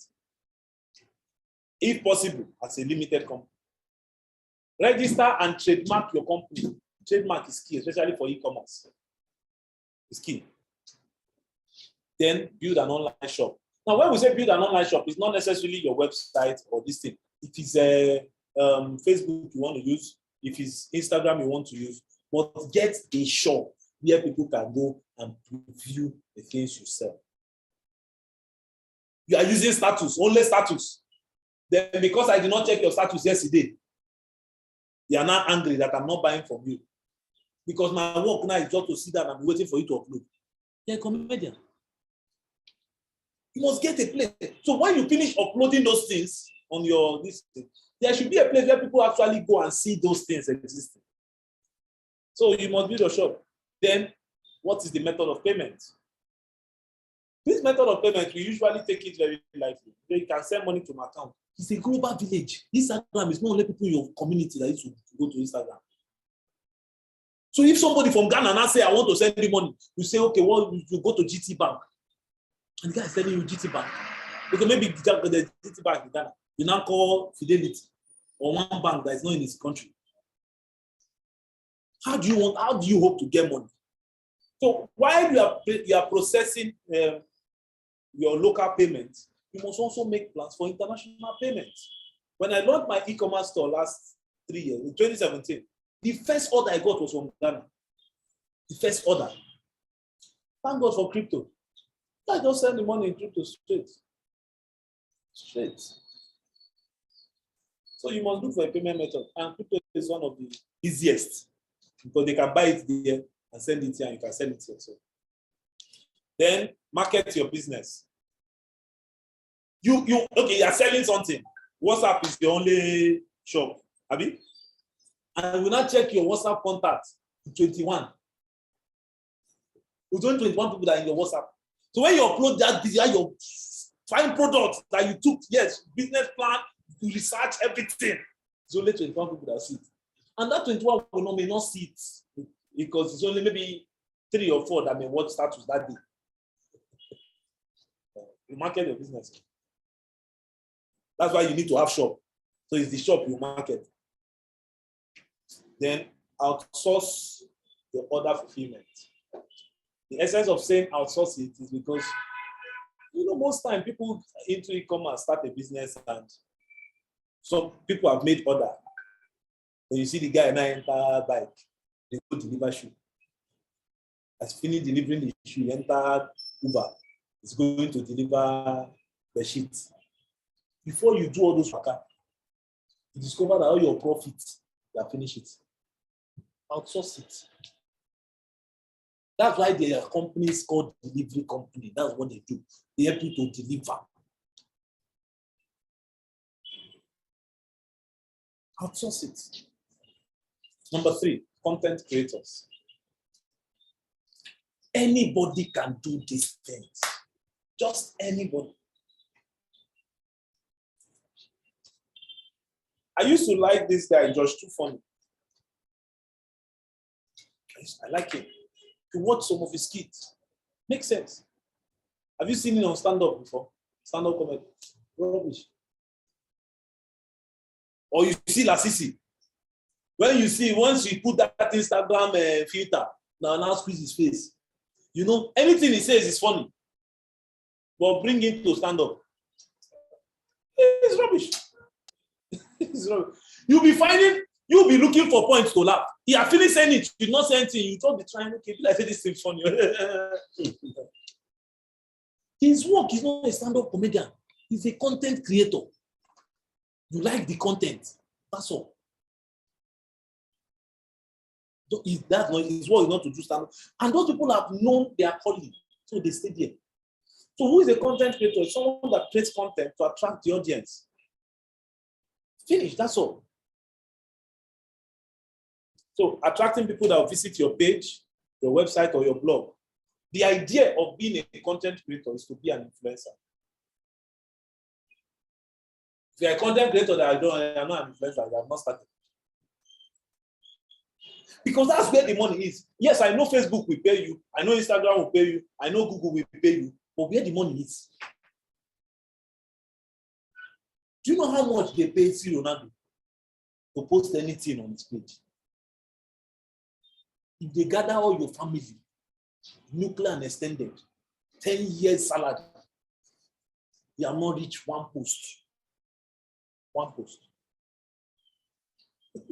That's content creator. What is he doing? It's just he has moved from just being a football player to being an influencer. So we are talking of making that move. So the idea is to be an influencer. And influencers in social media are people who have built a reputation for their knowledge and expertise on a specific topic. The word specific should be boldened and capitalized. If you want to be content creator, they go to your page, you're talking about everything. You're talking about marriage today, you're talking about football tomorrow, next tomorrow you're talking about Bitcoin, next tomorrow you're talking about forex, and now we are now looking for, then you're talking about health supplement. Have you seen those kind of people before? You cannot tell where this guy is. Go and look at the influencer, people that have influence on the internet. Specific topic. How do you get started? Select a niche first. I want to be creating content. I'm humorous. I want to be creating comedy skits. So anything I'm marketing, there must be a form of comic relief inside. Look at this something huge. A lot of people call him now for advert. He's advertising anything. I've seen him advertise Agbo. But the beauty is that anything he's advertising, he always does it. That's comic. So that is his area, comedy. You would have finished watching the comedy finish before you know that an advert. And he does it so well that you cannot separate it. So pick a niche. Then choose your preferred channel. Why is very necessary? Yes, I know you need to be advertising on every channel, but pick a preferred channel. It's easier. Then optimize your social media profile. I see people carry social media profile, and when I open the profile, Jesus is there. My brother, I see him in church. I've seen somebody put the lion of the tribe of Judah as profile picture. You're sending me friend requests. How? I will not accept it. Or morning flower. You are saying, I mean, and you plan to use that business, that account to market anything. You are joking. Optimize your social media profiles. Understand your audience. Remember, we talked about moving from solution to problems. From problem to solution, not from solution to problem. Look for the problem first, then look for a solution to it. Don't look for solution first and be looking for who has the problem. No. You are getting it all wrong. Create and post relevant content. Yes, you have finally gotten 50 or maybe 1,000 subscribers or 2,000 subscribers by posting a certain thing. Then you now feel, okay, yes, now I can post any other thing. You will lose all of them. It will shock you. You just wake up one day, you see that from 1,000, it's now 900 and something, it's now 800 and something. Then gradually, they're losing all of them. Right? So, be regular and consistent. You're going to be a content creator. If you are a comedian, if you are a stand-up comedian, if you are an MC, and any of all those things, your post should be regular. Because people pay you to talk. So you must have shown them enough reason to call you. Regularly. Engage with your audience. There's one person that does this so well. Reno Umekwe. You will see his posts. You will see like 2,000 comments. Or he will if you see his next post, he's replying one stupid thing somebody said in the former post. He always engages with the audience. How do you think he has that time? He's going through everything, you know. He engages. He will go through, post one rubbish, don't mistakenly post one rubbish, say, people don't comment plenty, no, sir. He will watch you. Or Frank Adoga, who wants to be a millionaire. These guys, they engage. Engage with your audience. Then be open to collaboration. Build a team. Then market your business. These things I'm telling you, just anybody can do it. If you are not funny, look for something. Pick a niche. There's a content you can create. If it's football, let it be football. If it's just to be, look at Uncle Wowo. That guy that spells rubbish. You've not seen that guy. You've not seen him, go and look for him. He just come and speak one very big word and spell rubbish. And if you see the views, but if you spell rubbish finish and spell the right thing later, that children, okay, this is the rubbish one, no, this is not the good one, I will not give you the right pronunciation. And he will post one small 3-minute video. Before 7 minutes, you have seen 1,000 something posts to spell pronunciation. He just said today we are going to spell pronunciation. And you are already eager to say, how this man won't spell this thing today? He mustn't just speak anything, just anything. His own is spelling. So just pick anything. Anybody can do this, just anybody. And back a little about content creation. If you know you are an expert in the field, like daddy now that is a retiree, it's obvious that whatever he did while he was in the service, he's an expert at it. That's content. It's not everybody that goes to Facebook or that or even if you are not going to Facebook, there are platforms. Go to LinkedIn. There are platforms where they are looking for people that have this set of expertise. And because you possess them, you qualify to talk about it. This man that died last year, what's his name? Give your trouble. What's this man's name? I'm trying to remember his name. Oh, I have a lot. Is it? No, he's not a church man. Ubon King, yeah. Ubon King, yeah. It was LinkedIn that broke him out. LinkedIn. Security man, he was a security. Ubon King was a security man. He now decided, okay, so where is the money? In Nigeria, money is in sea, maritime. So he went to where the money is. So what can I offer these sea people? His only skill is security. So he said, we go to maritime security. Went to LinkedIn. All the maritime security group, he joined all of them. Optimize his profile to be a maritime security personnel. So when one day somebody asks something about, I think, Calabar Port or something, he said, I know it. He just commented, he know it. That's his first business. That ran into millions. The same thing.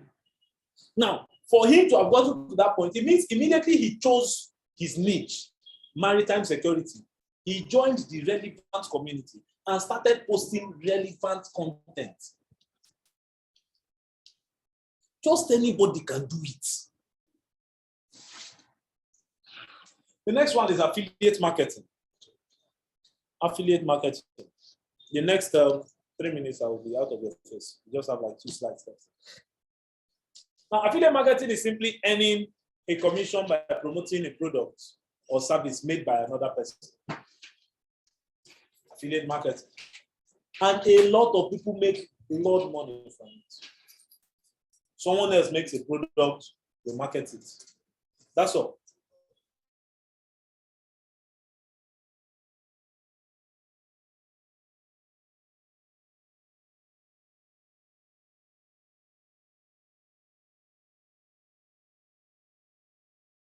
Affiliate partner.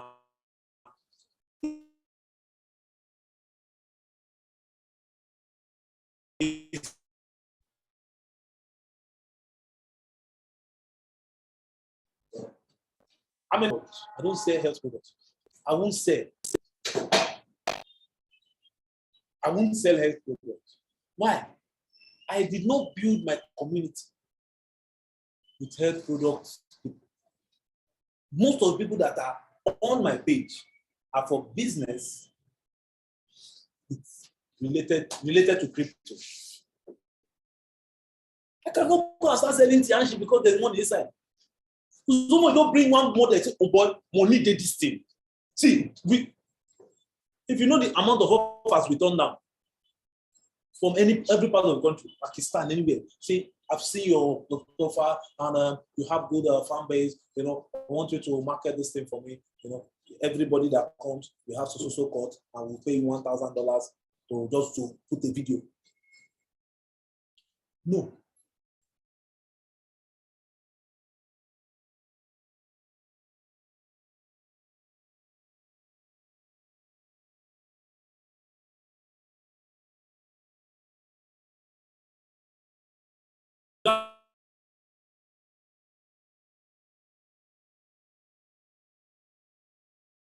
Oh, you finish making video, I'm seeing 1.2%. That what happened? I won't even do. the communion know what is stress. Find innovative ways to reach your audience. You have come back to social media. Optimize your social media profile. We see in the digital space, your identity is your social media account. Most of us don't have a website.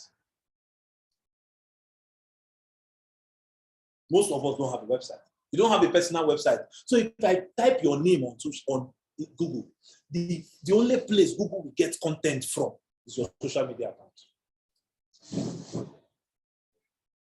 You have not been featured anywhere now. You're looking at me. Have they featured you anywhere? You have not been featured anywhere. You don't have a website. Where do you want your name to come from? Nigerian registry. Oh, it's your social media. And you're using a name that everybody is using. John Michael. They will not see you in the first 200 page of Facebook, of Google.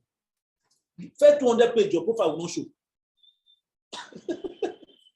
If you think it's a lie, just carry your phone, or just carry your neighbor phone that is not in your, that is not part of your friend list, or don't pick anybody's phone, or go to a cyber cafe one day and just Google your name and press enter. You'll be shocked.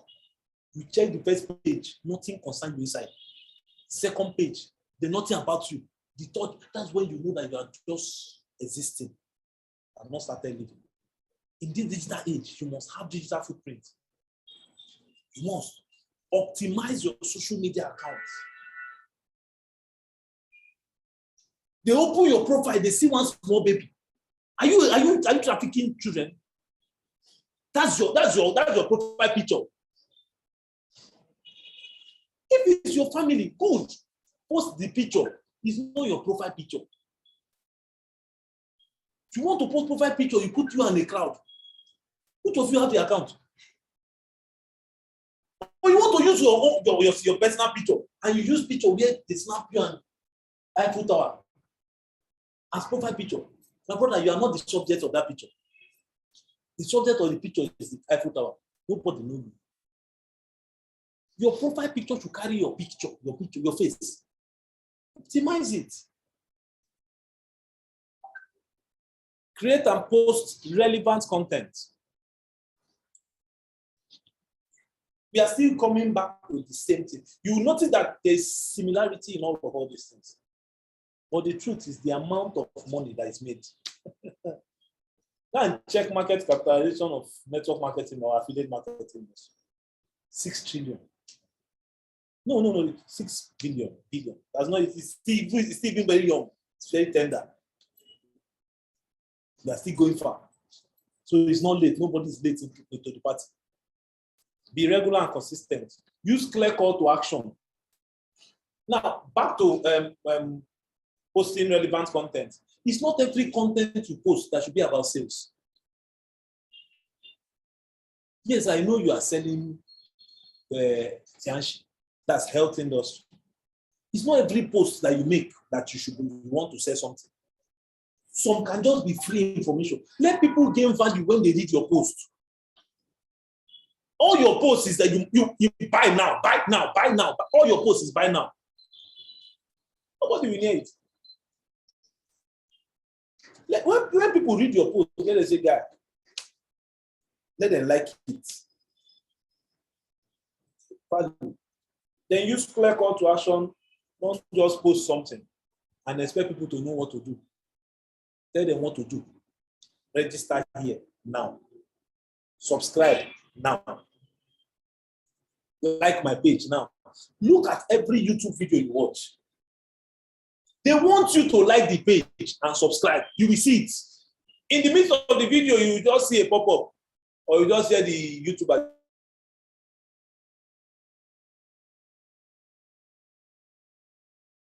And go and check it. 90% of the time, your eye will go to the subscribe button. When you have not subscribed, if you have not subscribed, you subscribe. Except that guy has not given you value. If he has given you value, you have watched 1, watch 2 videos, subscribe. Then also create your own products. Create your own products. It increases your capital base. Build connection with the community. You must have a community. And most importantly, find a mentor. A lot of people call me for business, and the first thing they tell me is they want to do this business.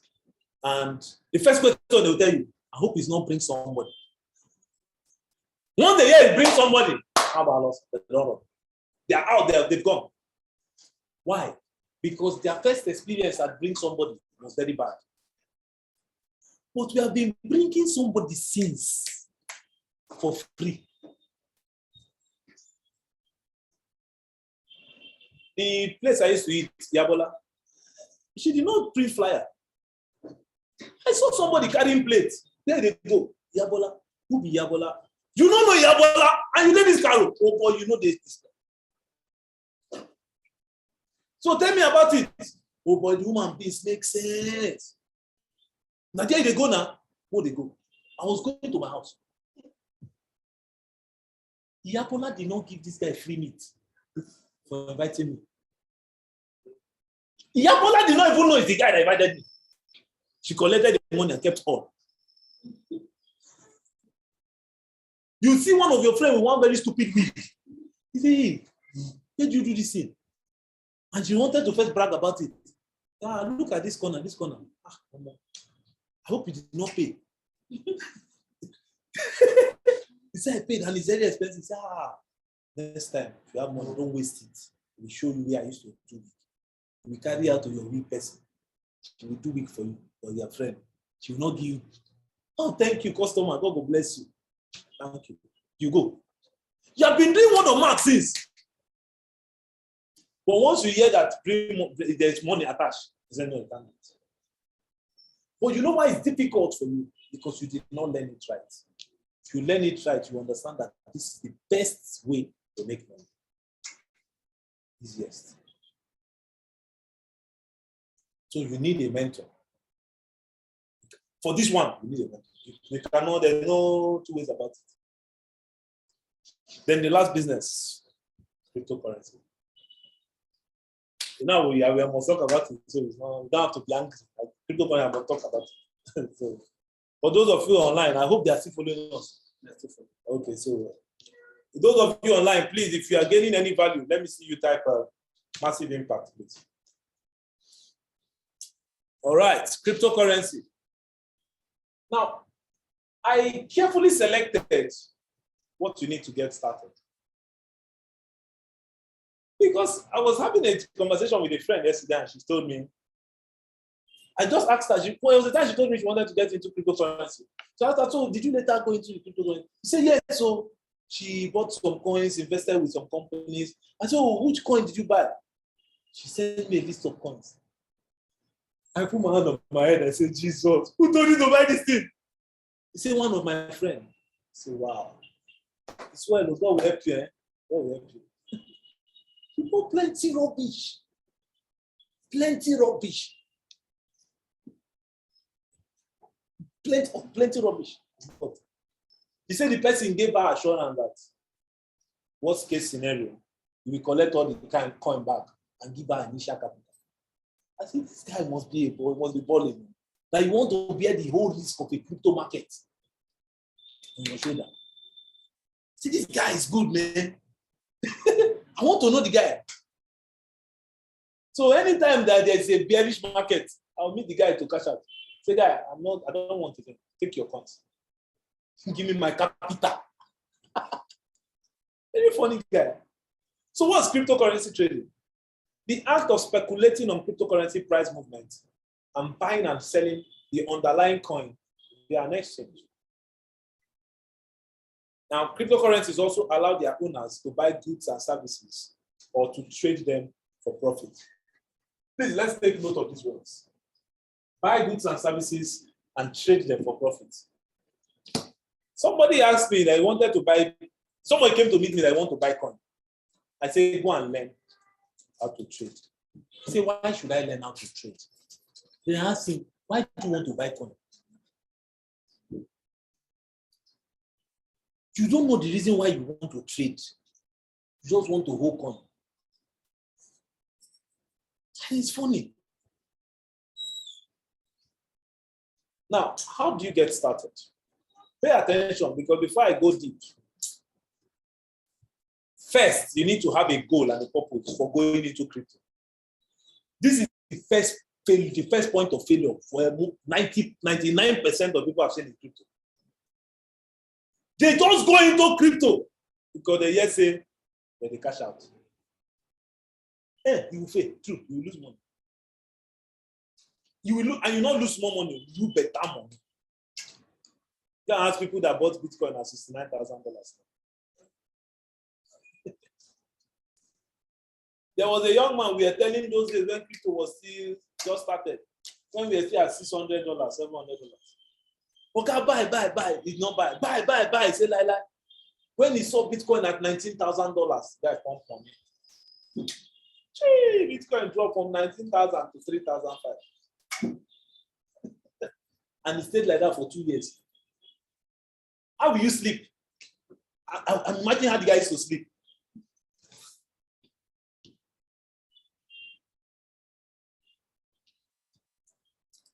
Okay.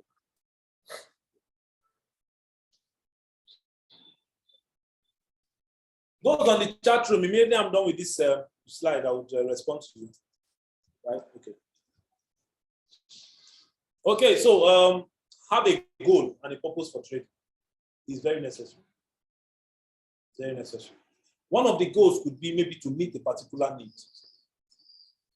I want to go into crypto maybe because I want to raise a certain amount of money. Now, why you need the goal is so it will tell you the proportionate capital. You want to make 10 million. And you're asking me if you put 10K. You're asking me if you put 10,000 naira today, how much will you make? You're not ready yet. You need to first know how much you want to make. That will now determine how much you should put. With normal human being thinking. You saw your friend cash out. He bought one coin, $10. After 2 years, he cashed out $2,000. Then you bring $10 and come. You're asking me how much you will make in 6 months. You will not make anything. You know why? Because the market can go down. So the ideal thing should be, okay, I'm targeting $2,000. In a favorable market where I see maybe 200 or 300%, how much would I need to put? Always do it that way. Don't start with, if I put 10K now, how much I could get. No. Why that is wrong is because once you put capital first without a goal in mind, it's like bringing 22 players on the pitch without posts. Just imagine now, Nigeria and Ghana now go, they have prepared, they have passed, pass 1, pass 2. Then they look at the back, no post. They have dribble, you reach 18, no post, you pass back. And you do that for 90 minutes. That's what people do with their finance. They play full match without post. You can't score. That's the first thing means. That's number one. Get a goal and a purpose why you're going to do it. If it's a financial goal, get it. And a financial goal is not I want to make money. A financial goal is I want to make so amount, so time. Be specific. Have a measure. And it should be actionable. You want to make $2 million and you're coming with 10K, 10,000 naira. You're a ritualist. Number 2, invest in knowledge. That's the part a lot of people want to jump. Say, guy, you see they do crypto? Say, yes. I won't put in like 20K. How much I will get? Nothing. That's my answer. That's always my answer. You will get nothing. Do you know anything about it? You say no. Why? I don't have time. Okay, you eat your money. If you are not ready to put in time to learn this thing, keep your money. That's the truth. You know, a lot of people have lied to so many people. You just say, see now, if you bring this money now, imagine that girl now that puts in money. And the guy gave her assurance. See if the market go down, I will collect your coins, no matter the value, and give you back your capital. Amen. And you believed. So if $10,000, because crypto can be funny. You put 10K, your 10K, you can wake up and your 10K is floating around $200, $300. It happens. So what do you do then? You now can meet the guy that there's a post of one guy that somebody posted something. He said, I bought Bitcoin at $60,000. Now Bitcoin is $30,000. Does it mean I now have 2 Bitcoin? He said, no, you have 1 Bitcoin that is $30,000. But that's to show you that one idiot was not listening. He just have money and don't want to invest in time. It's not in knowledge. Invest in knowledge. And investing in knowledge is not only, see, there are various materials on YouTube. Many of them are free. Go to YouTube, sit on it, eat it, what burn data. Number 3, manage your risk. I wish I can explain this to a point where we understand. You have only $10,000 and you want to enter crypto, then you buy 1 coin with the whole 10,000. You will broke. True. You will broke. Manage your risk. You can't go all in on any coin. You can't. You shouldn't dare it. On any project, you had NFTs at the new ones that you carry your whole 10K. You will buy NFTs, only you will be looking at it. Wallpaper. You to be wallpaper, you use it as where Twitter profile picture. That's where it will stay. Nobody will buy it. No. Manage your risk. This year is just dollar cost averaging. Even if you want to enter a particular coin, don't enter at once. Break your money into 3-4 parts.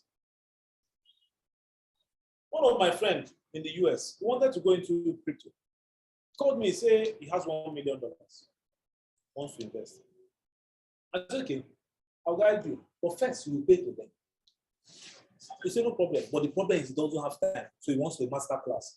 I said, no, we did 6 hours master class. He got the idea. And I told him, I said, if you want to buy now, break your money into 2 and listen carefully. Break your money into 2. Use 30%, buy Bitcoin. Bitcoin was at $10,000 when we were talking.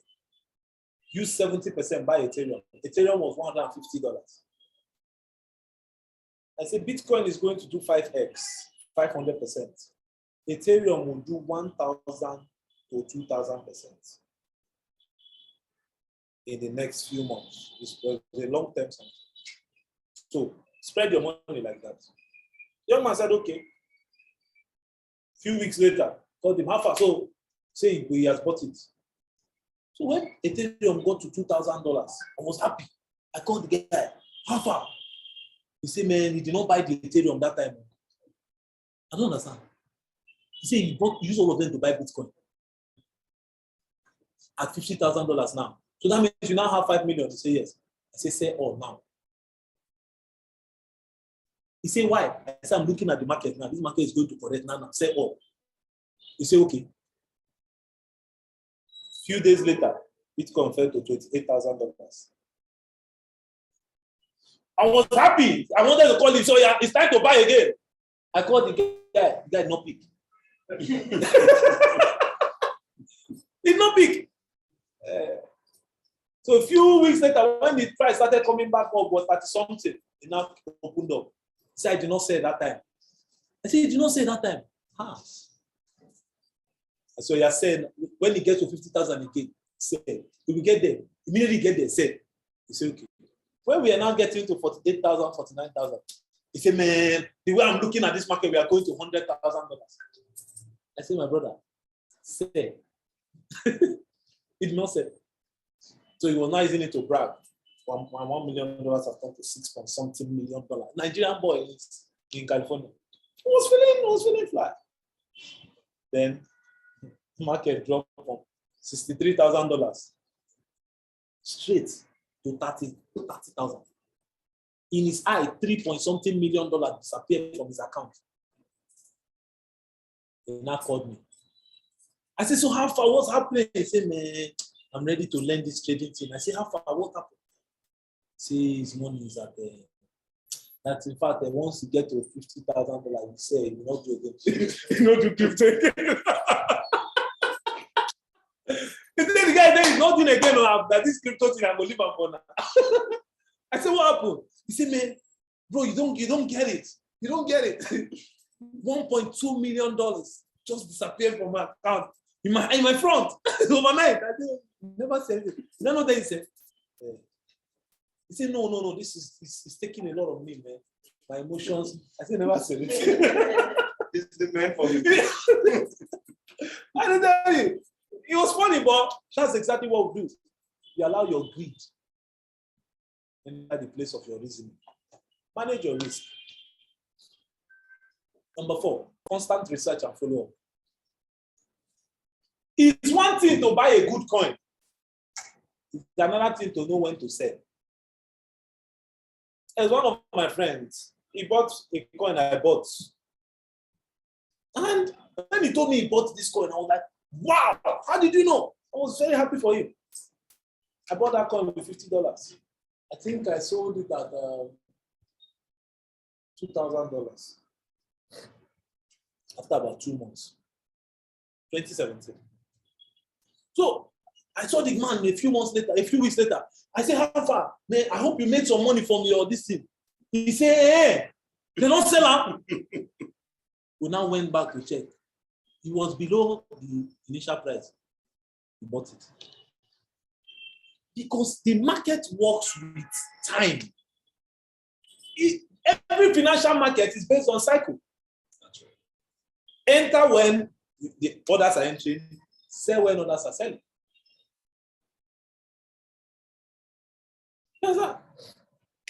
There's one man that said, if you see a good coin and you buy it, you are an innovator. A coin that just started right before, at the beginning, you spot a good coin, you buy it, you're an innovator. When it starts going up, some people now come in and buy. Those guys are imitators. Then when they now get to the top, some people now buy it. But those guys are idiots. So we have the innovators, the imitators, and the idiots. So where are you? The coin that only coin you buy since. Can you tell where you are now? Can you tell yourself that you have been an idiot? Or you have been an imitator? Or you are an innovator? Constant research would save you all this. Now, number 5, always set a target for profit and loss. It's a major mistake a lot of people make in crypto. You bought Bitcoin at $10,000 and you are saying you are waiting. Bro, what is your target? When do you plan to sell? I don't enter any coin if I don't know when I'm going to get out. As a matter of fact, the first thing that makes me enter it, I already have the sell in mind before I now look for a good price to enter. But people look for a price, people just enter at any price and hope the market. Yes, so if you see some people that maybe they've stayed in the financial market for a small time, you hear them say, man, I've seen the chart. I'm hoping that Bitcoin will get to, okay, Bitcoin will not follow your hope. It will not near your hope. If the chart tells you it's going to drop, it will drop. It's just time. You cannot predict the exact top of any financial market, and you cannot predict the exact bottom of any financial market. That's why you enter with dollar cost averaging. You don't just go all in. You don't just go all out. Because if you are saying you go reach 59, those days when I started trading Forex, you would have said take profits. This market is sweet. Good. Okay, let's go. You don't need it. Don't turn back. Then you get a lot. Marginal call. Your account has gone. You will near it. Because market makers are controlling the market. So you cannot predict the exact top and the exact bottom. Anytime Bitcoin does any of all these funny moves that we are complaining, my portfolio reduced, people lost serious money. People trading margins. Lose serious money. So always set a target for profit and loss. Number 6, initial public and private sales. See, this is where the money, in all this crypto you have been hearing since, this thing I just said now is where the money is. Initial public sale and private sale of any product is where the money is. Solano, that rose to a particular cryptocurrency, that rose to $200, almost $300, was sold for 10 cents in IPO. 10 cents that be 1 cent. So imagine 10 cents, just imagine 10 cents. So imagine you use $10 to buy Solano at 10 cents. You would have bought 100 pieces. 100. Then it gets to $200. 200. Your $10 are comfortably turned to almost $20,000. Why? Because you entered at the very beginning, initial public and private. If you want to enter any product, see, this is where all the money we have been talking of is here. It is. The money here is bigger than the one we are changing every day. That's it. Initial public and private sales. That's where the money is. That's what you get for always doing your research. Constant research. You know products, you know projects that are good. And you know projects that are bad. Now, even if you get into any public or private sale and they launch and you make good profit, don't sell all. Like I told you, don't go all out and don't go all in. So now, imagine if I had bought Solano at 10 cents, there is no way I would have sold all. Once the thing reach $100, let my $10 reach $100, I'll come on half. That's my, I don't. If the rest want to go to 2 million, no problem. I must secure my capital with some profits because now person will get capital, they trade again. But he said no. I mean, this thing is getting to $100,000. That young man, I'm my comedian friend. I say we are at 49,000 now. We are getting to 50. Set yourself. Guys say no. I've seen the market, but people in the US are predicting that it's going to go to. I say these guys are good. We shock you. People in the US. So when we are having that conversation, he said that there's this guy. That man, the guy said they should sell. That but the guy say he doesn't know when it's going to. It was just. I said, don't worry. Continue. That your $5 million will shock you. There is a 3% something now. So imagine now Bitcoin now break the small resistance, the small support holding it. They are going to $20,000. And if you get there, your $6 million have turned to $2 million in a matter of weeks. Why?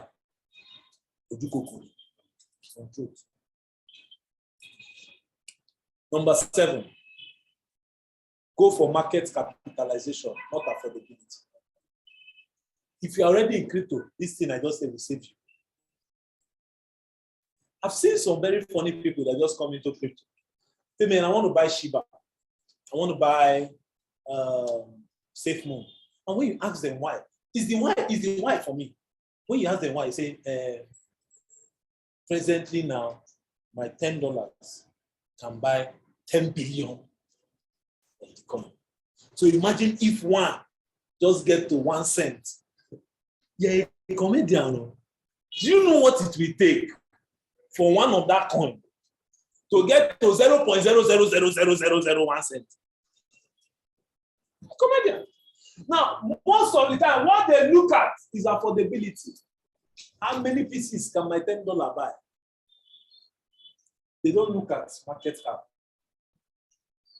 That's what you should look at. Now, let me explain this. Here is this man. Tell this man to give me market cap.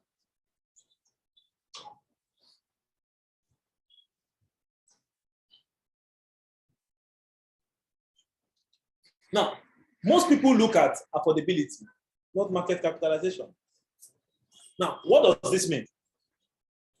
If a coin is cheap, it doesn't mean that it has the potential to go up. No. And even if it has the potential to go up, by what metrics? By how many percent?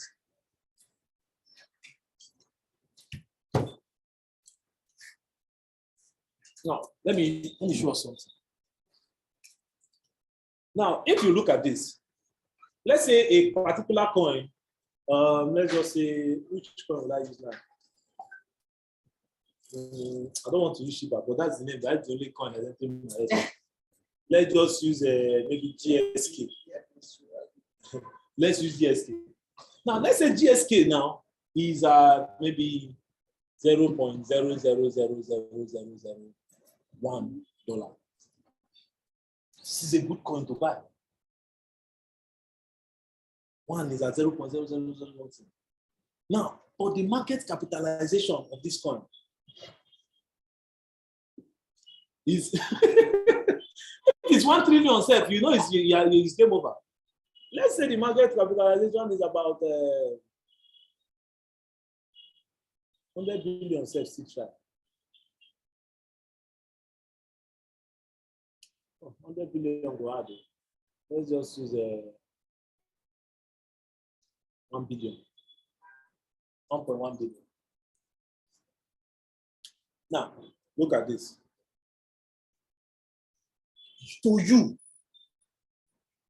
this coin is cheap compared to a coin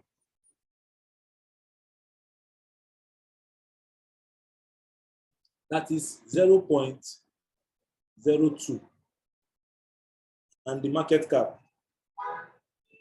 is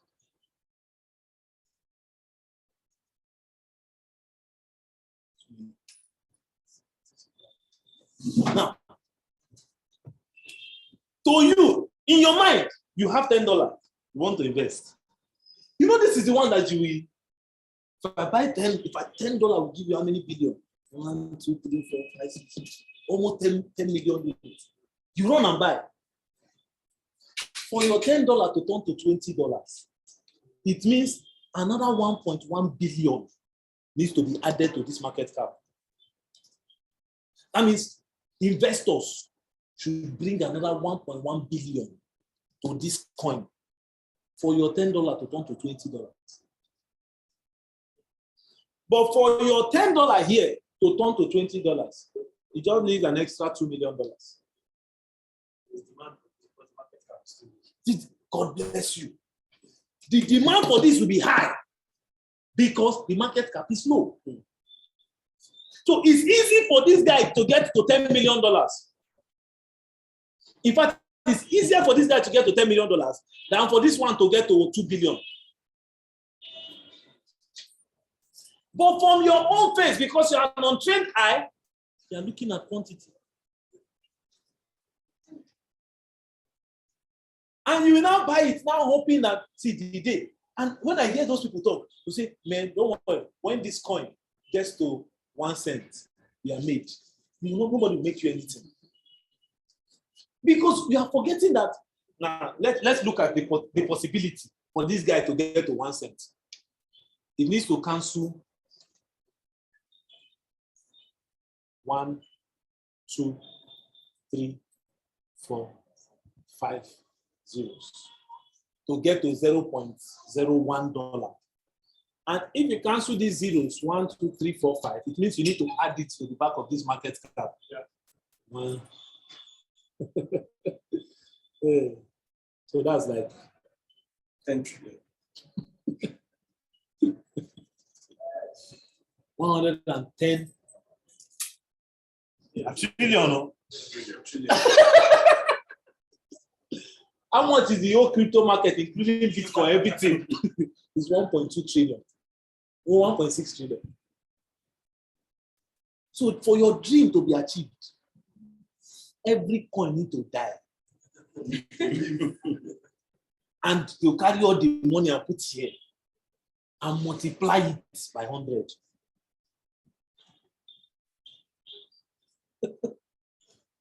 So it's not about looking for cheap coins. It's not about affordability. It's about market cap. Don't go for affordability. Don't. That's the biggest mistake newbies make when they are marketing to them. So there was one guy that one lady posted on Facebook that she called one woman out that this person is a scam. That this one, you told me I gave you $100,000. You gave me 10 billion this one, 5 billion this one, 2 trillion this one, and this thing. Only for me, when I now started doing research, I discovered that the total value of what you sent to me is 20,000 naira. And I gave you 100,000. I say no. I commented on the post. I say no, you are getting it all wrong. She gave you the value of what you paid for. You paid for 20,000 naira coin and 80,000 naira experience. You were not supposed to go and research about it after buying. You're supposed to research before buying. You put the cart before the horse. So you got what you paid for. Diversify your portfolio. That's the mistake my friend made. Use $1 million to buy only Bitcoin. $1 million to buy only Bitcoin. Now, Bitcoin is at 30 something. Its value is at 3 point something after almost 2 years. But when Bitcoin, what Ethereum now is still at 2,000 something dollars. Ethereum is still at 2,000 something dollars. So if he had bought Ethereum, his capital will still be at least over 1,500% in profit, even as bad as the market is now. So even if it's $500,000 he had used to buy, he will still be well above $10 million. But you know why it's not there now? Because you don't use the level. Diversify your portfolio. Don't just, which coin you know that just run. They tell you that this is the one. The one thing that happened recently when Elon Musk started talking about Dogecoin, people were calling, guys, you get Dogecoin. But have you done any crypto? Say no. Why are you buying the Dogecoin? Elon Musk. Why are you buying Dogecoin? Elon Musk. I say, see, he's not the first person that started it. John McAfee tried it in 2017. That time, any tweet John McAfee put, coin will move. They arrested him, put him inside prison. Elon Musk continued. Now, if Elon Musk talk about any coin, one candle will not shift in the market. But the market is bigger than any person. To swallow all those influence. Diversify your portfolio. Stay alert during FOMO. I wish there was a way I could explain this one. FOMO means fear of missing out. This is what has killed people the most in crypto. When the market was down, we were shouting buy. You say no. Then when you now hear that somebody bought Shiba 2 years ago with $10, now his Shiba is valued at $50,000. Then you now want to go and buy Shiba at that time. No, you don't know the way this thing works.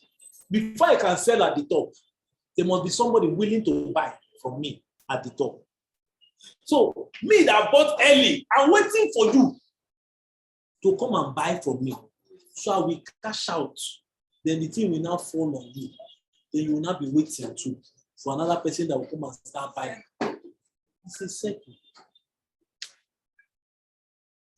So be alert during FOMO. One advice, anytime you start hearing about the coin too much on social media, if you have not bought it, run from it. Run. Run. Don't near it with anything. Even if it still has room to grow, leave it. Look for another one. Because you also have plenty room to fall. FOMO has killed a lot of people. The man I told you that bought Bitcoin at $20,000. It fell to $3,500. Will he recover? Yes. Will the man be patient enough for 2 years to lock down 10 to 20 million naira? No. So he will sell at a loss. The market is going to 100,000, I know, but take profit. Take profit. Because if the market drops on you, it will recover. The question is when. Now, and will you be patient enough to wait indefinitely? That's where the problem is. Finally, get a mentor. YouTube video is good. People's status is good. But pay for a mentor. It will save you a lot of things. If for say this boy used to hear what? This $1 million guy. Do you know how much he would have made? And it's one thing to pay the mentor. It's another thing to listen to the mentor. If you say someone is your mentor and he gives you a guide on that particular field and you think this guy don't know it. I have one mentor. I was launching a project one time and I told him about it. I told me this thing cannot work. I went back, I was angry. This man doesn't even know. Because they see that calculated all this thing, it makes sense. No, you know. Like play while I joke. Man told me, I can't invest in this thing. And this is the reason, this. Give me reason. I already had 1 or 2 people that were showing interest. So I said, I will move on. 3 weeks later, all of them pulled out. The same reason this man did. I was just the only person that was not seeing it. That's what a mentor does. He has been there, or he has, by virtue of how long he has been in that place, he can tell you. And it's not by certificate. I've not gym before. You see his hand, it's like this follow come. I've not gym before. If I see one 19-year-old boy that is now coaching that has all the whole biceps, and he say do it like this, I'll follow him. You know why? Because that's the body I'm looking for. Except I don't want that body, then I'll leave him and go and be eating just day normal. After all, married people need to have only one pack. It's not single people that need plenty. I mean, it's one pack that married people need. One pot, not even one pack, just one. Yeah. But it's single people that can have plenty. But if I now want, and I see one young boy that's telling me do like this, I will do. And I will pay him. That you follow no road. But you say lie never. I would say no. Don't you know how long I've been in business? Put your money. You lose it. You shock you. So find a mentor. My last slide. What are the requirements to start all the businesses I talked about? Very simple. You need money, capital. To start any business. See, anybody that tell you don't need capital to start anything is a lie. And it's the person that lie from pit of hell. You need capital, money. What do you need money for? At least, if you want a mentor, you pay him. All these business, you need phone. You need phone. All these business are just gone out. You need phone. Even if you don't have business, you need phone. And the worst part, you see chocolate people using iPhone. Somebody will enter Okada to go and buy iPhone 13. You use bike to go. And you use it to receive call. Your ear is not paying you. I mean, you're calling your destiny away. Use one, you die your destiny. Then you need passion. Because some days it will not pay you. You need passion. You have built your content, you have settled down, use 2 hours, 2 days, 3 days, 1 week, build content, upload it, no one like. You refresh for 2 weeks. You need passion. If not, you will not upload any other post. You need passion. Passion is what fuels drive. It's what fuels your destiny. It's passion. Because some days you wake up and not feel like it. You wake up sometimes and see that your followers won't drop. Your YouTube subscribers, you've lost 5. You have been posting content. Why this guy wrong? You have group that you are chatting with people. You wake up, you just see 3 left. Or you see 1 left. You say, okay, now 1. The next day, another 1 left. Next day, another 1. You chat them, you say nothing. Just feel like left. But you need passion. And you need commitment. know, some days you will not feel like it, though. You won't. You don't wake up and say, today I feel like sleeping. I don't feel like doing anything. But you have scheduled Zoom meeting. You will feel, no, you will just feel not like it.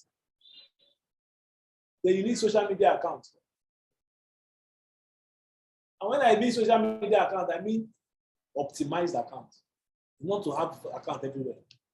Optimized.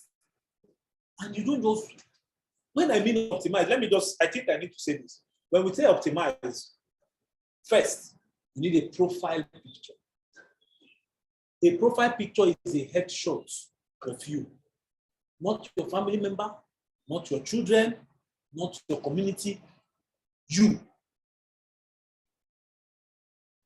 Then a cover page that gives an idea of what you are about.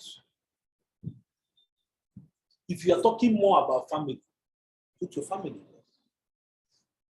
If it's only family you are discussing. If you are a comedian, you put a comic face, something.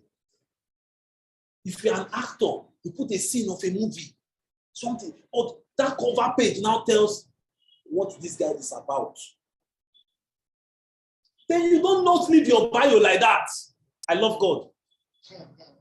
We know. But what do you do? These funny ones I used to see. You just see funny things.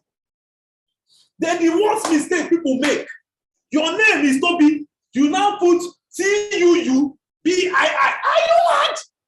How do you think that is what I will, if I want to search for you? How do you think that's what I will type? You funkify your name. Oluwatosin, Oluwatosin. You remove Z, and you want to be found. Nobody will find you.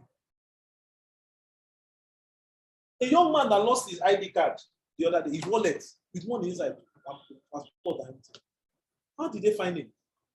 The guy that saw it carried the ID card, went on Facebook, searched for him, saw him, sent him a message, sent him a friend request, sent him a message that I found your wallet. Come and take it. They agreed. They met. He gave him his wallet. They took pictures, uploaded on Facebook. But if the guy was God's son, it's ITZ, it's Wheezy, God's son. I got you know those funny things. You have changed your name, so we are looking for you. We can't find you. One lady came one time that say, I said, what's your name? He said, got the name. I said the name. Fine. He said, no, that S is a Z. So wait, you expect me to know that you chose one S randomly in your name and turn to a Z? Optimize this thing. Put your full name. If you search for the name and you see you're not in the first 100, use your native name. Use one native name. It automatically it will just filter a lot of names out. If you put Silas Umekwe, it's only Silas Umekwe you see. The first 10 you see on Google is me. The first 10. The first 20 is still me. After like that, after maybe 2-3 pages, you cannot be seeing random Silas, random Umekwe. But you know that they will just from the beginning. It's not me. No. They go to optimize your social media account because a lot of times that's you. Then you need data. Internet is life. Data is life. So you need it.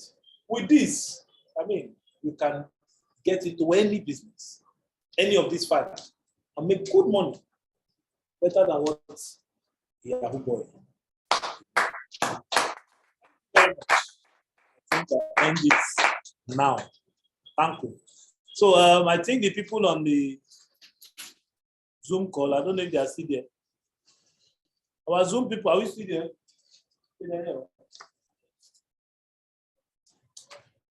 Okay, thanks. What are they saying? All right, so I want to go back to where we asked some of them to introduce themselves and talk about some of the people who came in or our participants. We have a Malamo Samuel from Lagos. So he's been with us all through. He's a process engineer. We have Mrs. Maureen from Warri. She's a businesswoman and she's also a crypto trader. We have Emmanuel Kolawole, a writer and publisher. We have Tunde Shitu, a businessman. We have engineer Itipri. I hope I pronounced it correctly. Itipri from Delta State. He's a crypto and forex trader. We have Mr. Henry, and then we have Mawanda From Feza, Uganda. from Uganda. Mawanda, I greet you. The technical support at Cash Telex Exchange and the CEO at Mira Arc Technologies. And I think that's all we have. And then, they all shouted, a lot of persons shouted massive impact, massive impact, massive impact, massive impact. Then someone said that, I think this is Mrs. Maureen, that this Zoom call is worth more than 2005. Okay, So send the balance. So, God bless you, send the balance. You have my account details. All right, fantastic. And then we have more massive impact, and all of that. Yes, so that's awesome. All right, so thank you very much, guys. If you have any question, I'll gladly take it. While our people, Auntie, let's start serving this. I'll take questions now. Okay, Ugo Ikechukwu, writer and publisher. Yeah. Mr. Chris, I celebrate you, sir. Please, when is your masterclass for crypto? Okay, the masterclass, my crypto masterclass, I have 2 phases. We have the one we do bi-monthly, that's every 2 months. And we have the people that are online. So for the online class is 75K. Online class is 75K. The offline class is 75K. For the offline, you get to see me come here for 2 months. So we are starting for this year, the first class is starting next month, February. And it's supposed to last for 6 weeks, 6 weeks training class. Then 2 weeks we use and check whether you have learned the thing. So we add it to our mentorship class for the next 10 months. That's 1 year. So it's basically 1 year program, 2 months training, then 10 months mentorship. Starting from next month. All right then. And if someone who already knows it wants to make your mentor, it's simple now. You just join the community. The truth is, a lot of people come and tell you, I already know this thing. And when you ask them 1, 2 questions that you expect them to know, you see, trading is beyond I can buy and sell. You see, some of the things we talked about. Can we pay small for online class? You know, the problem with free class, it's not as if we cannot be giving free class. But if you don't pay for something, you're not valid. That's right. You won't. Why some people are still online is because they paid them. they would have left. If it was free class, they would not come on, they don't log out. They would have logged out. 2 hours, only you're talking since 2 hours. What are you saying? I bet. They would have gone. They have to get out. So basically, if you have if the money is heavy for you, then you have to go and save. But you can come and meet me, shall let's discuss. Because the aim of coaching is not just to make money, and the aim of putting money on it is not to make money. The aim of putting money is for you to value it. Because if it's about the money, we'll be trading on our own and making the money. At least it was when was it? November last year. I entered the trade with $500. 9 days. I took out $13,000. 9 days. I did not shout. Did you hear it? Did you see it on social media? So it's my money. I use it to do what I want to do. So it's not the 75K that you pay that will now finally make us blow. Eventually, your money will make us blow. We need it. So don't get me wrong. We need the money because we need to pay for office. We need to pay all these things. All those small money will help. So, but the major thing is for you to get the knowledge. Like someone said, if you now see that the impact you are getting from here is not 2.5 impact. So, and this meeting is going to be happening monthly. having different topics. Today we are looking at this. Next month we are going to be looking at majorly the two topics we are talking about next month is raising business capital or getting out of debt. Either of the two. Because the truth of the matter is I've seen a lot of people enter serious debt and they don't even know how to go about it. They don't know how to get out. That's the problem.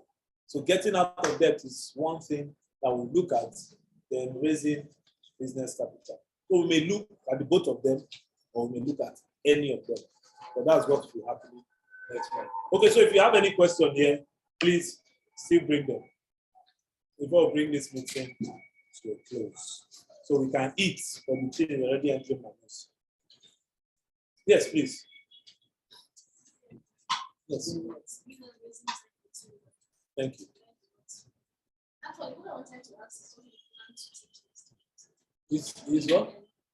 No, anything, just ask. You said so many things about starting business. Like, how can we raise capital to start from zero? Okay, now, thank you very much. I was waiting for that question, and thank God you just asked it. How do you raise capital when you're starting from ground zero? There's something I used to tell people. In the ladder of success, there's always an entry point. In the ladder of success, there's always an entry point. So the first thing you should be looking at is, what business do I want to go? That's the first thing. Give me an example of a business you want to do that you think requires so much capital. Crypto. Okay, good. Do you have a phone? Do you have data? Can you access YouTube? That's where you start from. Get YouTube videos. How do I get started in crypto? It will show you. Download this app. Download this one. You may download it and know nothing about it. Or just download it. Then you see some relevant websites. And you see some people that are already professional crypto traders tell you some things about it. You may just watch one guy's video and this guy makes sense. So, but because or maybe you may not even be able to fully understand it. You now go to his first video. You have to now go back in time because you are just coming in. People have left you. So you have to go back in time to understand what is Bitcoin. So what's Bitcoin? You hear about it. What are the advantages? You learn about it and all of that. And before you know, you now have an idea. Then, if I don't have money, can I start this thing? There was a cryptocurrency I got sometime in early December, almost $1,000 for free. Some people got way more than that for free. It's called airdrop. What did I do? I got access to the information. How? Research. If you don't have time to research, you now have to have money to research, to pay people that will research for you. So I got the information. I engaged on the website. Register. It was very simple. The process was simple. Go to the website, register. Link your Twitter account and your Telegram account to the page. Do that. Be active on the page. That was all. Be active. The amount of activity you are going to do on the page will determine how much you will get. So me, I was not even very active. I was just posting one. And it's time. You send one message, it will take 10 minutes before you can send another one. You know what that means? So anytime I have chance, I'll engage with their Twitter posts, engage on their comments, like, do everything. When they were doing the airdrop, I received for 480 something of the total. One of them rose to, in fact, the value of it rose to up to $10. Now later dropped. The launch went to $10. Imagine I sold 480 something at $10. That's $4,000 something. For free.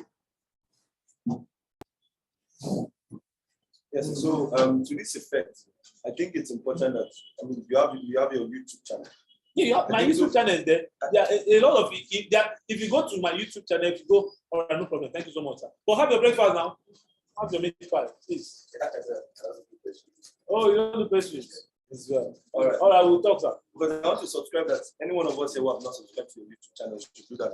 So if you have not subscribed to my YouTube channel, this year is 1 year that you're going to get so much back. Please do that now. Let's So do that you now. do So that give now. us your YouTube channel. Silas Umekwe.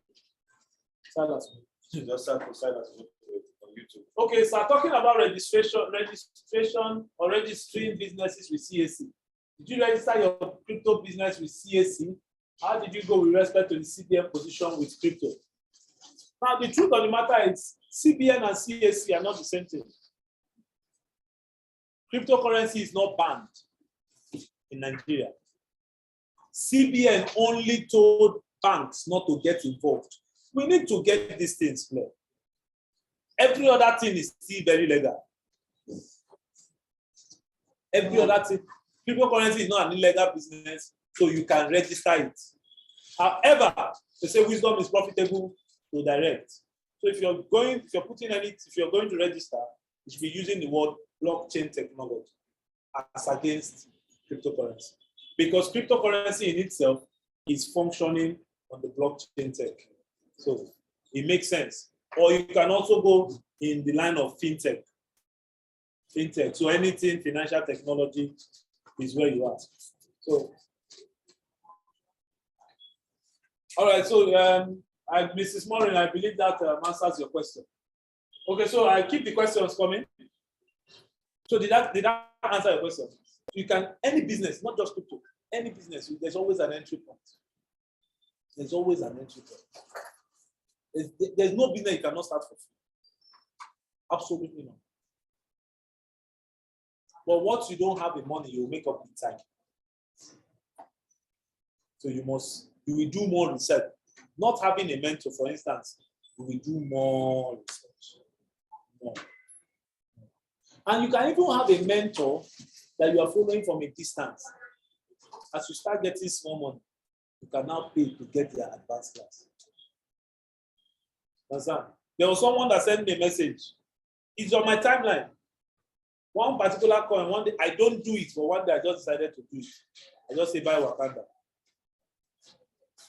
Because I was part of the development team.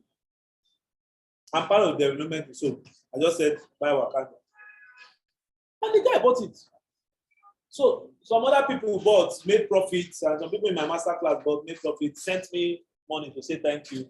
Some sent as high as $100 to say thank you. So I posted their testimonial on my WhatsApp status. Then someone now messaged me that God will bless you too.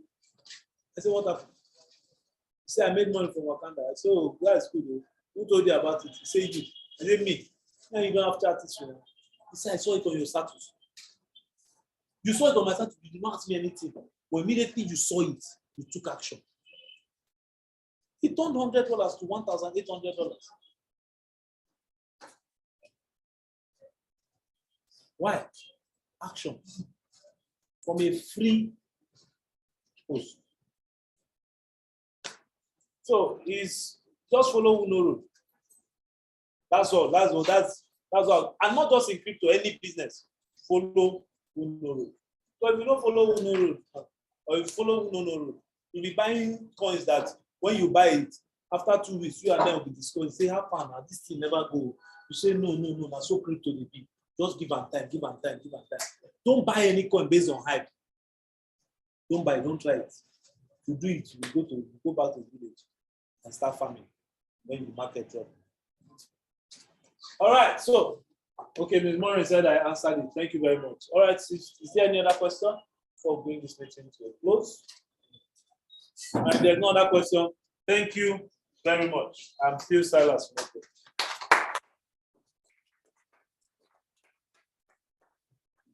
Wow, this was very exhausting. We have eaten a lot. Thank you. Once again, please a round of applause once again. That was very detailed. Very detailed. I think even if you have never done anything in crypto before, just by attending this class, it gives you like some basic in-depth knowledge that you should have. And then we've had a lot, from our first speaker and then also our second speaker. Please, we appreciate you. Please, let's appreciate our first speaker one more time. And so I'd just like us to have reviews, review of how this class made you feel, how this discussion, this I like the review. And then so get it from those of us who are participants, and then later on we'll get the review from how our speakers also feel as well. So please, and then those of you online as well, you can also give your review. You can just give your review, your feedback review. We'll appreciate that. All right, so since we started this way, okay, sorry, before you go, so I would like your review. I mean, personally, I would like to have your review. All of us are not in the generation. We are generation way ahead of us. So we would like your review that for someone like you. Please, a round of applause for me. You have stayed through. It takes a lot, sir.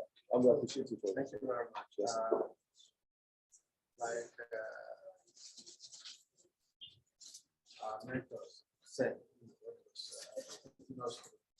it's always good, whatever you want to do, you need to learn. You need to get yourself. That's one of the reasons I'm here. Hearing about so many things. But I believe that by coming to a class like this, listening to experts, some of you that have spoken there, I think I will gain more, and I have actually gained Fantastic.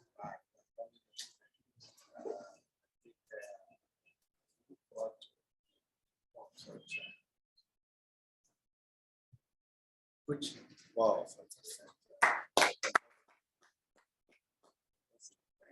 Thank you very much, sir. We really appreciate you, sir.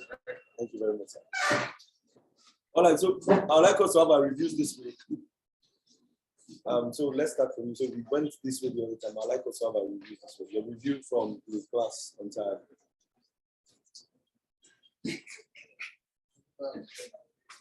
Oh, fantastic. So we have reviews coming in online. Yes, your review. Huh? Okay. And I came into the money about just weeks ahead. I'm imagining what was happening even before I came in. There was a good time for me. And like you've been saying, I mean, I don't feel hungry. Fantastic, fantastic, fantastic. So while you're doing it, tell us what would be your call of action. What are you going to use this for? Okay, yeah, I think one of the major things I'll pick up for me is okay, I would rather design about my clients are not really social media pages, but I think it's an important part of introduction. To digitize your work. Yeah, so going to my profile. Fantastic, fantastic. I like that there's a call of action from there. Yes. Expository.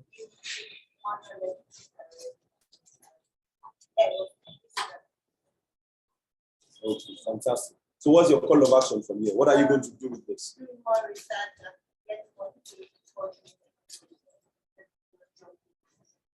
Fantastic. So do more research. Hello, mother. Yes. So what's your review of the class?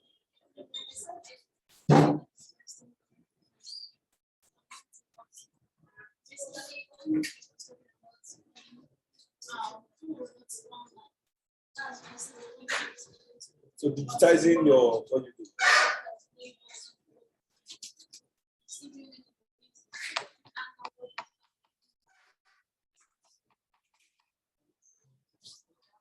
Fantastic. Thank you very much. Sir.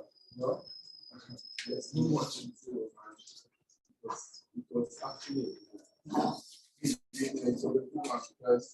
I feel I'm actually committed. They focused, they put you on the hot seat. I resigned because of it, so it's my calling. Like that's what I do. And when you're talking about all those our mind is not doing stuff and all that. Has been gaining lots of brain knows about the worship and stuff. My own year now, what I came to feel here is I do. So do it. Just go and do it. Spirit of I do. I do. You understand? I could well. Yeah. Fantastic. Lucky I came out. Fantastic. That's a great one. All right, madam. CEO. I personally, I think the crypto came into my face. I've heard about it a lot of times, but I think he shows more light on what future is about and how you can actually start. I think this year I also heard about airdrop because of the stress and all. I left because of this. So stressed. But now, all he has said, and with the fact that you can get free coins from airdrop and all that, I think I will revisit it and try and work on how to stay on the truth. All right, thank you very much. So he talked about commitment today. I'd like to know if you can commit to trying to make sure that people attend the next meeting next month. Like you can, on your own part, make a commitment to say people attend, yes, to be a part of this, whether online or offline. I mean, this is so much value that a lot of people need to get this level of clarity. No, well, no, not you. At least to try to get people to come. Yes. So how many of us are making that commitment? Please let me see your hands up. Oh, fantastic, fantastic. So it means that we're expecting you to be able to be fair people and say, you know, the way somebody referred him to Yabola, you know, and now he's eating, he's enjoying his beans on the regular. You know? I think it's very important that, you know, we do that and try to get a lot of people to come. So, amazing speaker one from OG Capital. You know, so please, we'd like to hear your review of, you know, how you enjoyed the class. One thing was very grateful for was the foundation of market capitalization. We don't understand. So we're talking about the human nature to look at the price. Oh, this is cheap. I'll put this 200 naira. Maybe because we gave 450, stuff like that.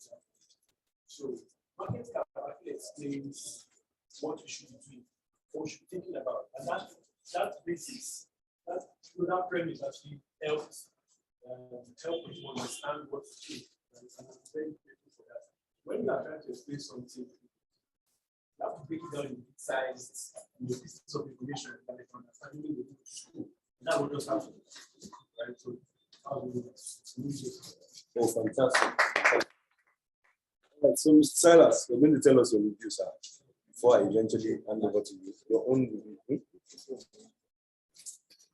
Okay, yes. I even saw a particular review. Okay, yes. So, okay, so Ms. Maureen said text boss OG Capital. So, you know, someone was appreciating you. Ms. Maureen was appreciating you. Mr. Chris said, Christopher said, as head of a publishing company and a lead writer, I will gladly take your insights into affiliate marketing and social media optimization of the company. Thank you very much for sharing that. So that's your takeaway point. We really, really appreciate you sharing that. Mr. Henry only said, I honestly appreciate this meeting. I will endeavor to join your subsequent meetings. And Sir Silas, you are the boss. You are my mentor. Thank you. Thank you for sharing that as well.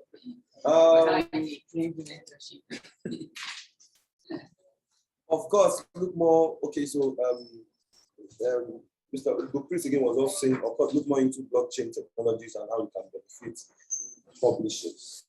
Mrs. Maureen was saying, I'm so glad I didn't miss this class. It was so impactful.